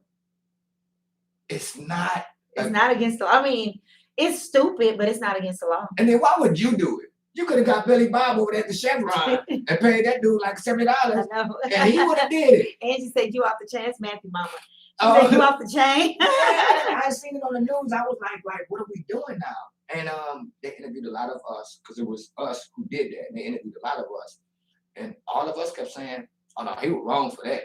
If he gonna do this, I can't even vote for him. But it wasn't, lock him up then. It might have been not illegal, but yeah. You know what I mean? But I mean, this is politics. Like when they do smear campaigns. It's a dirty game. But they do, yeah, they do that to us, and y'all don't want to accept it. Like if they say, I promise you, if they call any dirt on me right now, and let's say they lied or they over exaggerated, they might say Demeter endangered her daughter. It'll be all over the news. Yeah. Y'all will embrace that. Y'all won't even get the backstory. I told you this motherfucker. Y'all will leave me. Y'all wouldn't fuck with Fair Play, Fair Friday, none of that. All because, and they didn't even tell you the whole story. I might have just been going 10 miles over the speed limit. Yeah, that's endangering her, but so is you smoking weed while she in the car. Bringing 3-4 different niggas to your house. Right. So, but we run from each other. They'll stick around and try to get to the, figure out what's going on. But right, and for the people that's listening, Miss Bishop and Fair has grown so much that they want to catch her slipping on her pimping. They want to make up allegations. They'll send people like they'll send a nigga in jail to lie on another nigga to get out early. So, she's putting everything on the line for this organization. Oh, they trying me. You know what I mean? I'm catching them though. Like I told somebody, I don't want to act like they just watch me like my phone tap, but I speak to y'all like my phone tapped. Right. Because I just feel like, it's not, No, that's real. When I'm on the phone, I tell myself my phone is tapped every time I'm on the phone. Now, it might not even be tapped, but you ain't gonna catch me slipping. Right. You ain't gonna catch me slipping. So I just tell myself, your phone is tapped. Right. And speak as if you would feel like that. I mean, you got to be a step ahead of them. Right. You can't be right with them. Got to be a step ahead of them because I know they want to shut me up. Because I'm ruffling the feathers and whatever, stirring the pot, whatever you want to call it. I like stirring the pot. I'm going to keep going, though. You know what I mean? Keep going. I'm stir some more pots. Yeah. Put some hot sauce in it, stir some more. I know that's right. Some of mama's cooking. Man, because what y'all doing, like, if y'all not going to protect yourself, I don't know what to tell you. Like, we can't continue to take what they're doing, not just to blacks, but to the lower class people. Right. We can't keep taking it. Right. At some point, there's strength in numbers, and there's more of us at the bottom than there is of them at the top. Right. Why are we sitting here taking this abuse? Right. Revolt. Right. Like really, it's more of us at the bottom. That's true. Why are we taking this? Right. And I'm just telling y'all to use your mouth. If you ain't got no money, but you got a mouth. If you can't speak, you write. You get in a courtroom, sign language, whatever you That's do. What that brother said. He said, while he was in prison, he said the biggest weapon, he said, was the pen. He said, it ain't the shank. It ain't the end of a mop stick. He said, it's the pen. My dumb ass, I said, they stabbing niggas with the pen? He said, no, you have to write down what you're doing.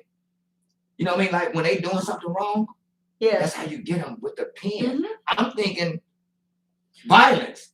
He said he did. But he's just saying something differently. When I say get everything in writing, that's what he's talking about. Right. That's your defense. Document everything. Yeah. And when he said it made me think of you because he said it ain't the shank. No, it ain't the end of a mop stick. No, that's gonna keep you in there. Like, and it's crazy because, oh my God. Okay.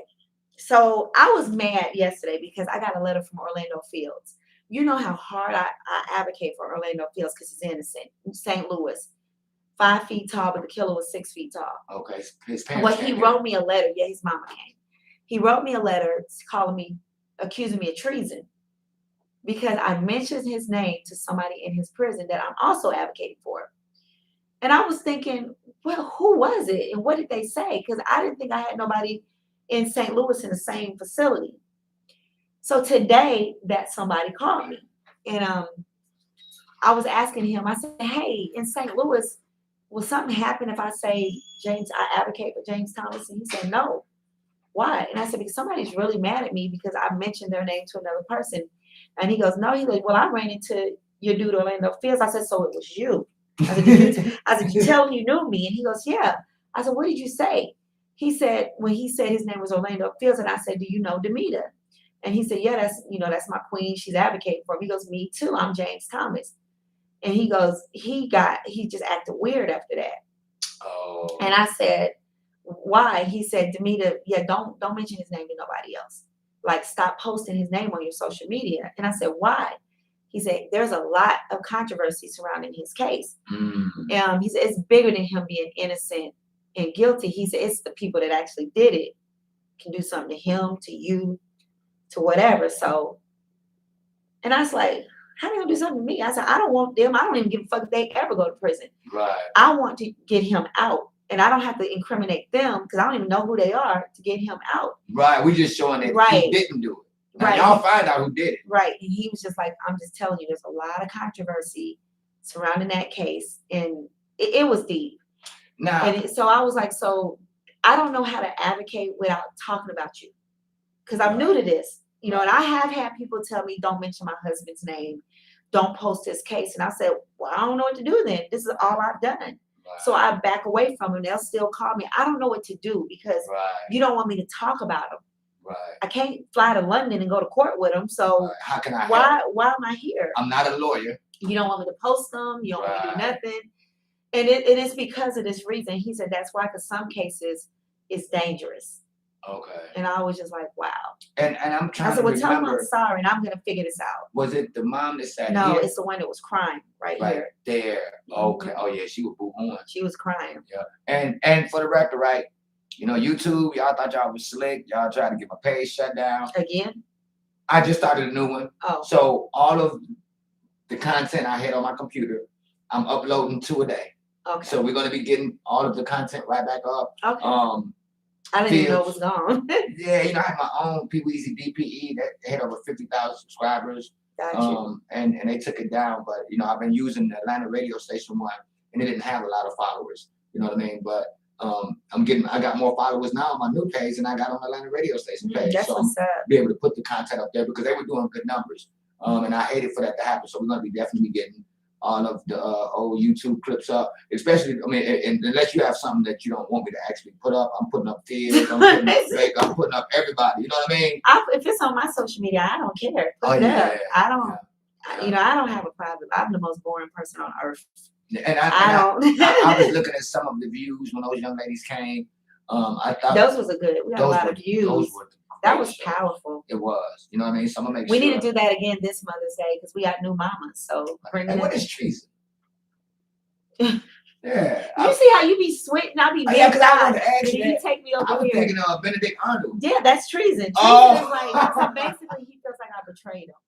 Okay. And I was just like, I just said I'm his advocate too.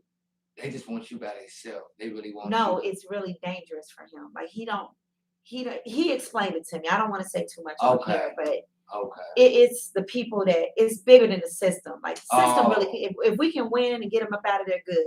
Right. But it's not safe if he gets out. Basically. Anyway, I see what you're saying. It's not so you can win the war, but you got to battle. He got war. So like if he's released, he got to get out of St. Louis. Okay. So you know, I'm gonna let him calm down, and then I'm gonna say I didn't know. You know, I'm new to this. I didn't know that you didn't tell. Like it's just like the other guy in this case. I said, "Do you mind if I post you on my social media?" And he said, "Yeah."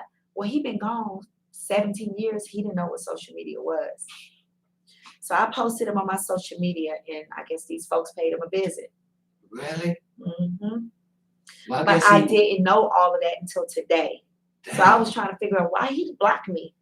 Dang, why you block me? You free. Why you block me? Well, it's deep. This case is so deep. Mm-hmm. So you said he didn't know what social media was. You know, because he been gone like 17. Think about social media. Right, but you said you asked him, I'm posting on my social media. What'd you say he said? He said, yeah, sure. You know, he didn't care. But then he didn't understand. I guess he didn't understand social media and how quick it followed. That's true. You know, if I got 100 followers and they got 100 followers, that's And how they quick share it. And That's so true. remember that commercial, and so on and so on and so on. That's how true. social media works. Right. So whatever I put up about him was positive, but it got him a visit. And so he blocked me. His mama don't talk to me. Damn it. Yeah. So this case is gonna be hard, and it's See, that's why y'all gotta put some respect on Mr. Meter Bishop name. If y'all, I know half of y'all couldn't go through what she has to go through on a daily, weekly, monthly, yearly basis unless you were passionate about it. And that's probably why some of these other organizations feel intimidated by you because they see the passion behind it. And, you know, everybody probably has their own reasons for why they're doing what it is that they're doing. There's a lot of passionate people out there. There really is. I'm not gonna act like I'm just the only passionate person, but there's a lot of but they feel threatened when you ain't when this is for real to you. Right. So when you doing this and you could be passionate, but there's I think the only reason why they're threatened is because I don't get nothing. I don't get no funding. I don't get no money, and I go hard. That's the motive. That's why I think that's why they feel threatened. Because if I'm over here doing all this for free and you doing it for money, people gonna go where the free is. That's true. So that's why I'm a threat. And then the money's going they probably 10 times better than me, but because I'm doing it for free, I'm a threat. Right. And just like you said, the organization that was going to be helping with the event, there's going to be more people that are going to be coming to support FAIR financially, collectively. Yeah, now everyone's interested in it. Right. And this event, there's going to really so we need we can go ahead and start wrapping this up, but Stop the Violence is going to when like I told you last night when they added another 150 to what I had to pay. Right. And they was like, Demetra, you said 200 people's gonna be there. And I said maybe only 20, but that was the only option. Right. Y'all didn't let me say 20. At the government goddamn mansion. I was thinking, don't nobody know my black ass, 5 people gonna show up. Y'all only gave me an option of up to 250. You didn't have nothing less than that. So I picked the low option. Right. And then if you want to pay, if you think more than 250 people, you gotta pay. Yeah, who gonna I'm like, who? Ain't nobody gonna come. Every time I have a rally, it be like 5 folks. So it ain't gonna be 250. It's just me. It's just me. Well, then the mayor's office was like, yeah, Demetra, we think it's gonna be over 1,000. And I was like, Stop the Violence. I said, now y'all can't charge me for the people running in the park. You right, can't the do people that will be now. there anyway. You can't charge me for the people that's having a picnic. Now, I ain't got nothing to do with they love life. Right. But people out there walking their dogs. Right. But then they said the politicians are preparing for it. The police departments are preparing for it. And then I said Streets 94.5 is about to start broadcasting this on the 1st. Yeah, it's probably gonna be 1,000 people out there. Yeah, it's a good timing for it. And I mean, I think, you know, with the year anniversary, and the fact that we've been needed to have to stop the violence. Yeah. And I commend you for making it happen. It's gonna be dope. And that's why these people are coming around, because everyone is able to. You see that playlist I sent you? Oh, I got it. It's gonna be dope, ain't it? So when you need that, I'm just before that day. No, I'm gonna have it for you. Because those you. are all from the first Stop the Violence movement. Remember? I'm gonna have it for you. I'm gonna give it to you on one of these. No, you ain't giving it to me. You hold it because I have lost it. I was trying to give it to Mr. Meter Bishop. I want to take it off of me, but I'm definitely. Yeah, just keep it somewhere, because I just thought about we're gonna play those throughout the day. Okay. Anyway, if you got any other songs, if you got any, because I was trying to think off the top. I remember Self-Destruction. We're headed for a self-destruction. I remember that, so I googled that, and then I saw We All in Those. I didn't know there was 2. We all in the same gang. I didn't know there was 2. I just knew the West Coast one, and then there was a New York one too. I didn't hear that for the first time until the other day. Oh really? Yes. And them songs would be like 6 minutes. Yeah, I remember the West Coast one because I used to love me some Michelle Lake. Oh, Stop the violence, make a change. I met her. She's an adorable woman. Yeah. Yeah. So that I just wait for that part. That's my part. Stop the violence. We need a change. That's true. That's true. That's real. So yeah, I saw that, and I just started thinking of Unity, that song off top. Queen Latifah, yeah. Okay. So I mean, they're not gonna be all the songs, but just throughout the day, throw them in there. And you know, those are really classic songs. Yeah. You know what I mean? And I think for the new age, they're not pushing that agenda. You know what I mean? Like I don't know how big of a statement it made back then, but it gave us something to think about. I don't know if it changed the course of our history, but by not saying anything, definitely is not going to change the course of the history. That whole, like, you see things, like I said, when all that happened, when the Stop the Violence movement happened, I was 12. Right. You know, I'm 45 now. Like, I was 12 at the time. But now as a grown adult. woman listening to what they did, like putting Eazy-E last when we knew who that. he was, not even that he killed it, but who was Eazy-E and NWA. Like it started with Ren and Jay, Right, Ren Ice Cube, and all them rapping, and then they ended with Eazy-E. Right. And he goes, I ain't sell out, you know. Right. You know, like that's right. Yeah. So I was like, dang, I forgot about that. So I just started thinking of other songs along the lines, and I was like, damn, like they were giving messages. Deep messages. Like Black or White was powerful. I love it. I didn't like the song back then. It just wasn't. I wasn't. Oh right, it wasn't one of my type of songs. Right. But listening to it now, and I listen to the words, and I'm like, he was just saying, why does all this matter? Even so Black or White. That's why I said put that on the playlist. Did you have Black or White on that? Yeah. You got Ant-Man in the Mirror?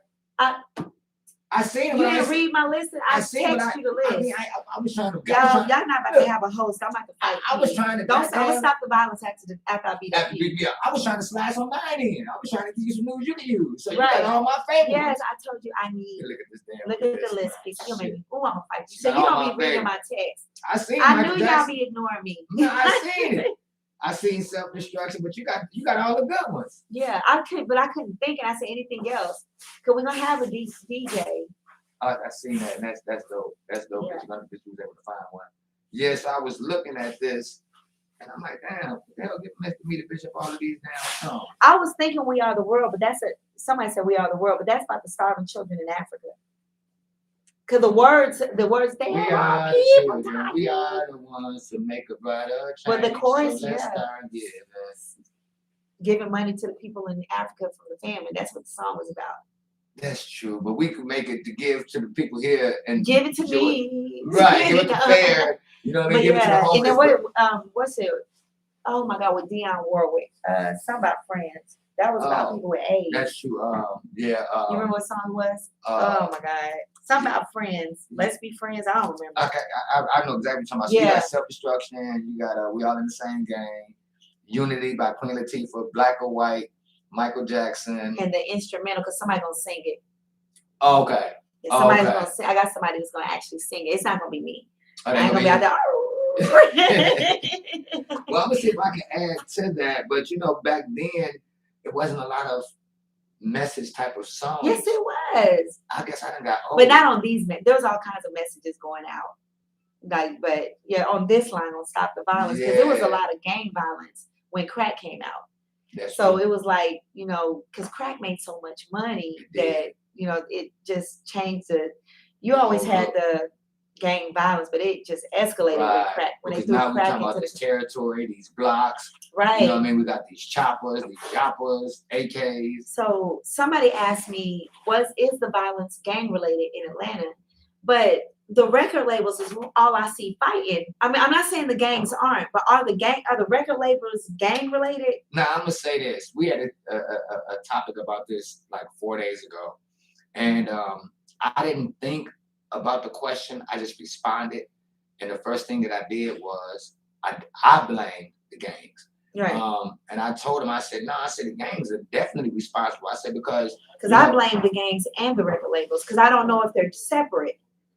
But then they said you have to blame the individual, blame the people. Okay, and I agree. That's my movement right there. What you're saying. Here's the thing: we can ready to do a Stop the Violence event, and I said this to some G's. So I wish any of y'all would get in my face. I'll tell you to your face. We can ready to have Stop the Violence movement, and you guys are constantly saying that we are not this anymore. Right. All of you, not just one, not just GD, growth and development. All of you say this. Right. That's them fools over there doing that. Right. But not one of y'all volunteered for Stop the Violence. I needed somebody to say, don't be in a gang, don't do gang violence. And not one of you wanted to do it. And that not one, not even none in prison. And they said, because it's too dangerous. So you just, if you're telling me it's too dangerous for you to get out there and say, don't submit to gang violence or don't be in a gang, you are going against what you're telling us is not peaceful. So if you can't say don't be in a gang, then it's probably because, or you can't tell people you can be in a gang, but you don't have to be violent. You can't say it out your mouth, but I can say it for you. Right. I mean, I'll say it for you. I don't mind, but we needed to but come they from a but they direct can look source. at me. Do I look like I'm in the game? Right. She capping. She don't even That's know nothing about their life. That's somebody's mama. Right. They ain't gonna hear me. They respond better to people that they can relate to. Right. Right. And that's why these pastors don't get the respect these former gang members get. That's true. Because a former gang leader that you heard was notorious and he's in the community is going to get you to listen before Reverend such and such will, because he don't understand you unless Reverend such and such used to be a gang member, right? And now he's over to the Lord. That's the only way. But that's true. And you know, to see what's been going on, you know, not only in Atlanta but in a lot of major cities, Houston, New York, Dallas, California, for no one to be able to want to take the initiative is kind of proving the system right. Right. Now, I'm talking about Atlanta though, because in Houston, gangs actually did the Stop the Violence rally. Yeah, I think Trey the Truth did the 3-day event. Yeah, what's my boy's name? Jay Prince. Oh yeah, shout out to Jay Prince. Right. Trey the Truth, you should have married me. I'm sorry. Oh, you fuck with Trey, that's a good dude. You don't even know. Shout out to Trey the Truth. You should have been my husband, Trey the Truth. You don't know me. I'm gonna be in Houston this week. See, really? Come meet your wife, Trey the Truth. Oh, well, tag him. Well, I don't know if he's married now. His wife might be like, bitch. I was so hurt when Method Man got married. I cried. I was like, he's married. Really? Yeah, Method Man was my boyfriend since he came on the scene. Did you hear Wendy Williams had to say about married. Method Man?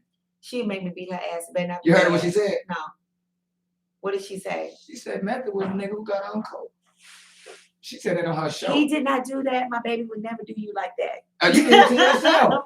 Did he put a pistol to your head? You say that about my man. That's why I said, why would you expose this wedding 50 years ago? But I mean, did he sell it to you or what? They were partying. And they were also sexually active. Method, you could have me with no coke. Right. With no coke. But that's what it needs for women. You know what I mean? When she said that, I was like, wow. You know what I mean? That was my baby. I was in love with him. But Trey the Truth was like, he's not even fine. It's just Trey the Truth. I like Trey. He's a good brother. I met him in Florida. David Banner. I will marry David. He's not married. So David Banner. So we both for the people, David Banner. I'll be a good wife. I will represent Mississippi. I will watch my mouth for you. See? David Banner. I would not have a smart mouth for you. See? That's great. And he represents Mississippi, man. We talked about David Banner yesterday. Yeah. You know what I mean? That's my heart too. I like him. I like their consciousness and that's true. That they're the way they are in the community. Bro, what about Killer Mike?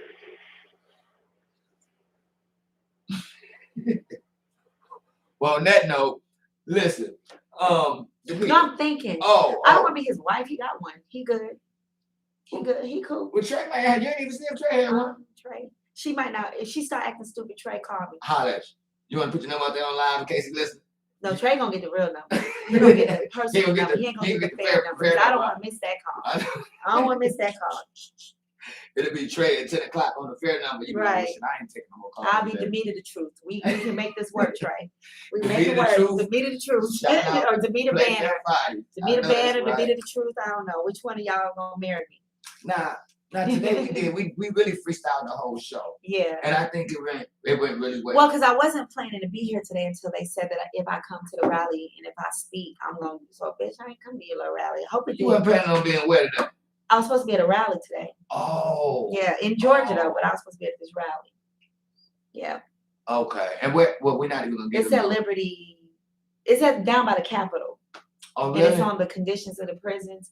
And I really wanted to be a part of it because I got some of my friends that are running for office are down there and they're speaking. But you know, I be in my feelings. Like when they say, if you speak, you're gonna try to make everybody follow your agenda. Well, I ain't gotta come then. Yeah, I mean, because they're in their feelings. Right. You understand what I'm saying? And to me, you know, people have different motives and reasons for why they're doing it. But if anything, in my opinion, they should have been able to at least allocate you 5 minutes.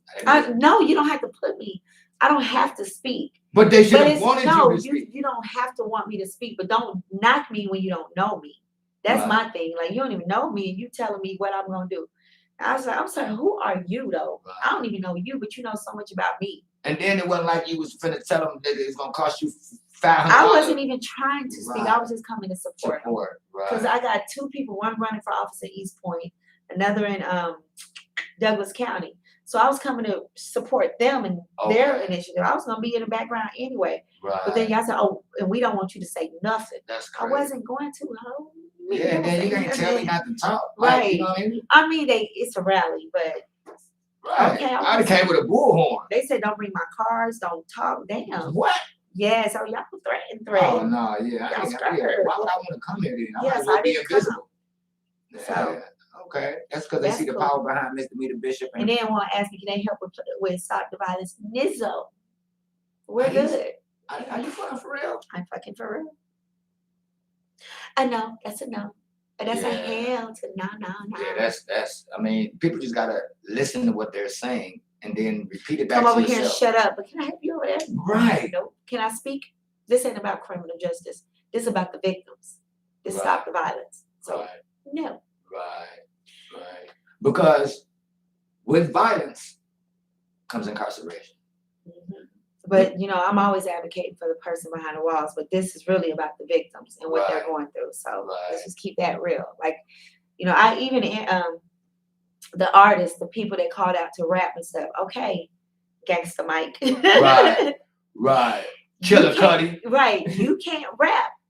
If I see a nigga in the street, I kill him. You can't do that. Right. You have to be peaceful. That's true.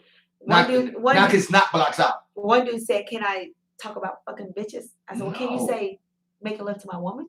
Right. He said, "You want to get a nigga shot and stop the violence." Right. Maybe this ain't for you. Yeah. This might not be for you. Yeah, we don't want no gangster rappers. We don't want no gangster. You can be a gangster rapper, but don't sing your gangster songs and stop the violence. That's all you got. It's family or it's gonna be babies out there. Yeah, it's gonna be kids out there. Let your song have a message. Let it enlighten people. So none of your songs have a message. That's my thing. You all gangster 24/7. You don't have no songs. I don't want that nigga there because he got some people looking for his ass, and y'all ain't gonna come out here to peep my part on that bullshit. So if you gangster, you ain't that. The police is gonna be there, right? Because they're speaking. So after they speak, they can arrest you. So and I appreciate the police coming out. They are Cobb, Fulton, and Gwinnett. Thank you. They're gonna be out there. They speaking. They're gonna set up tables to hire if you want a job. It's gonna be good. But no, I don't know. We to be trying to recruit no damn police officers. Yes, we are because we got too much crime in these communities. That's yes, true. We are. Because we said let us handle our own community. When we're gonna handle it? When we're gonna take care of this? Well, you not. So we need to hire some more police, but good ones. Right. Not the ones that want to put their knees on the neck. The ones that don't want to give me a ticket when I deserve one. Them, hire them. That's true. I mean, because at the end of the day, it is for the community. I know, but we're talking about violence in the community. We're not. This is not an innocent rally. This is about people that are getting robbed and raped and shot and stuff like that. This is not a criminal justice rally, y'all. They're like innocent people are victims too. They are. Yeah. But when I do a criminal justice rally, we talk about the innocent. This is about people that are running in Piedmont Park and then they get raped or they get murdered or you go shopping at Lenox Mall and you have to duck because they're shooting. This is what this rally is about. It's a totally different story over here. Yeah, so I definitely think it's a good time. And once again, big shout out to you, Demeter, and how the Lord just allowed everything to fall in place. But thank you. Because Lord, I was counting my money like I got negative $13. You're talking about the negative 13. Then I gotta get right. It's gonna be at the negative when I leave. I'm gonna turn my app on and hopefully my first ride will be $13. Yeah, I'm gonna call you one day. I'm gonna call you one day. Just take me around the block. I ain't got that much money to be. I'm like, listen, I ain't going around the block. But y'all take. Y'all make sure y'all take. Mama's watching. Hey, mama. Hey, mom, dude. But y'all make sure once we get the official flyer, man, y'all share it. When y'all gonna make all these official flyer makers is getting on my nerves. See, I'm talking to you, and I'm talking to Erica, and I'm talking to I didn't say what Mr. Meter Bishop did. I talked to her tonight. And that concludes our show. Don't you be talking about me. And that concludes our show for today. But no, y'all make sure y'all tell somebody if y'all see the flyer, y'all see a post, at least share it. If you won't be able to be in attendance, then at least you could do is at least share the information and allow people to have their own choice, whether they want to attend or not. Oh, it's gonna we ain't gonna be worried about that. Oh no, we're not. We coming. People is coming. I want to make them put in some work. Right, but here's the thing: we get 20 commercials, right? Right. I'm sorry, I'm gonna cut the show in a minute. So they giving me 20 commercial and 20 sound bites where they'll just say, "Stop the violence." October 17th. You know how they do it. Right. Don't meet us there, beat us there. Right. We get 20 of those, and then we get 21-minute commercials. Oh, that's dope. So my idea, and if I'm wrong, you tell me, we're not going to run them until the first one is going to be ran on October the 1st, the first commercial, and they're going to announce who's performing on the celebrity end on October the 1st. And then don't run another one until the following week. And then the week of, run them all. Just blow the commercial airways up with each commercial. That makes sense. That way they're constantly hearing it, lunch, dinner, whenever they're in their car. Is that a good idea? Yeah, and I like that because I don't want to burn them before that. And the week of, we don't have. And once they find out who's performing, that's the marketing right there. The people that's going to be performing. And I don't know which one of them is going to be the co-host. So it could be Jock, it could be Miss Shanika, Lil Bankhead. I know all them fools. I know every last one of them. So if it's Jock, you know they coming. Right. The only one I don't know is the Ethiopian. She on with DC Young Fly, whatever. Oh, I've never. I don't be listening to the radio. Oh, I listen to them every day, so I can. Oh, I'm gonna be listening to them from the first song. I'm gonna be like. Yeah, and don't forget, ask them to send you the MP3 so we can run it on the radio station. I can upload it to Instagram. I can put it on JD YouTube. is cool as shit, so yeah. Hope they don't charge me for that. No, you shouldn't. No, we don't got flyers because you're supposed to make some too, Aaron. All y'all flyer makers. Where are your flyers? Yeah, Aaron. But here's the thing, and I want to say this and then we close the show. For all you, so initially I had a team that was supposed to help me, and they all want their logo on a flyer where they didn't put on no work. Negative. Nizzo. Well, I'm getting the music. I'm getting all these good songs. But you can still come and speak, but don't argue with me why you ain't on the flyer. What you do? Who you call? Right. Who you bringing? How much you pay? That's true. Nothing. Right. So you can just come out and support. Yeah. I mean, you can speak and you can set up a table, but see, like I said, it would have been free.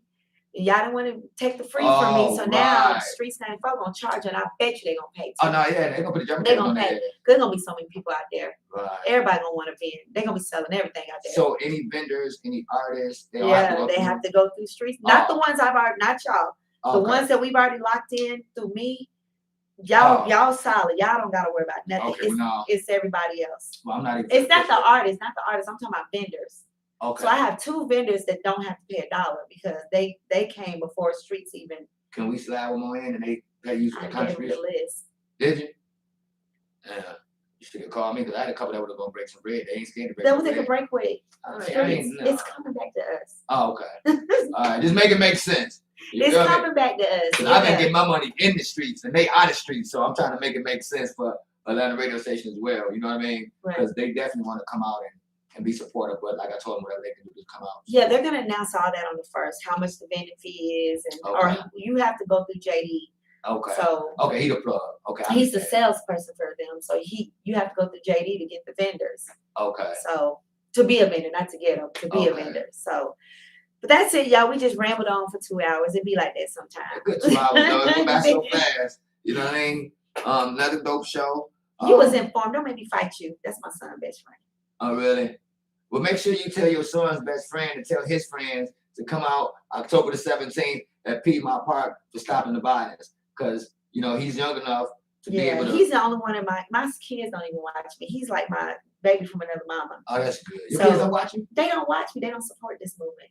They probably say they sick of your ass. They're like, you and them damn prisoners. Well, listen, we are going to wrap it up. I enjoyed the show. You know, it was just free. You know, a lot of information. I'm excited. I'm excited for the event you guys are going to be doing on the 17th. I'm excited for all the growth that you've been doing. I'm happy. You know what I mean? So it's gonna be here. I'm so excited. I feel like it's gonna be my birthday. I'm so excited about it. It's gonna be emotional. Yeah. It's gonna be historical. Like everybody's excited about it. So y'all. And we need as much media to come out. Oh, they coming. They gonna come for this. Any media. They gonna trust me. They gonna come for this. They gonna come for this. They not gonna come for, this wrongful conviction, but they gonna come for a party. So. Right. So, all right. Well, it's been another fabulous Friday, Playfair Fridays with once again my lovely co-host, Mr. Mita Bishop.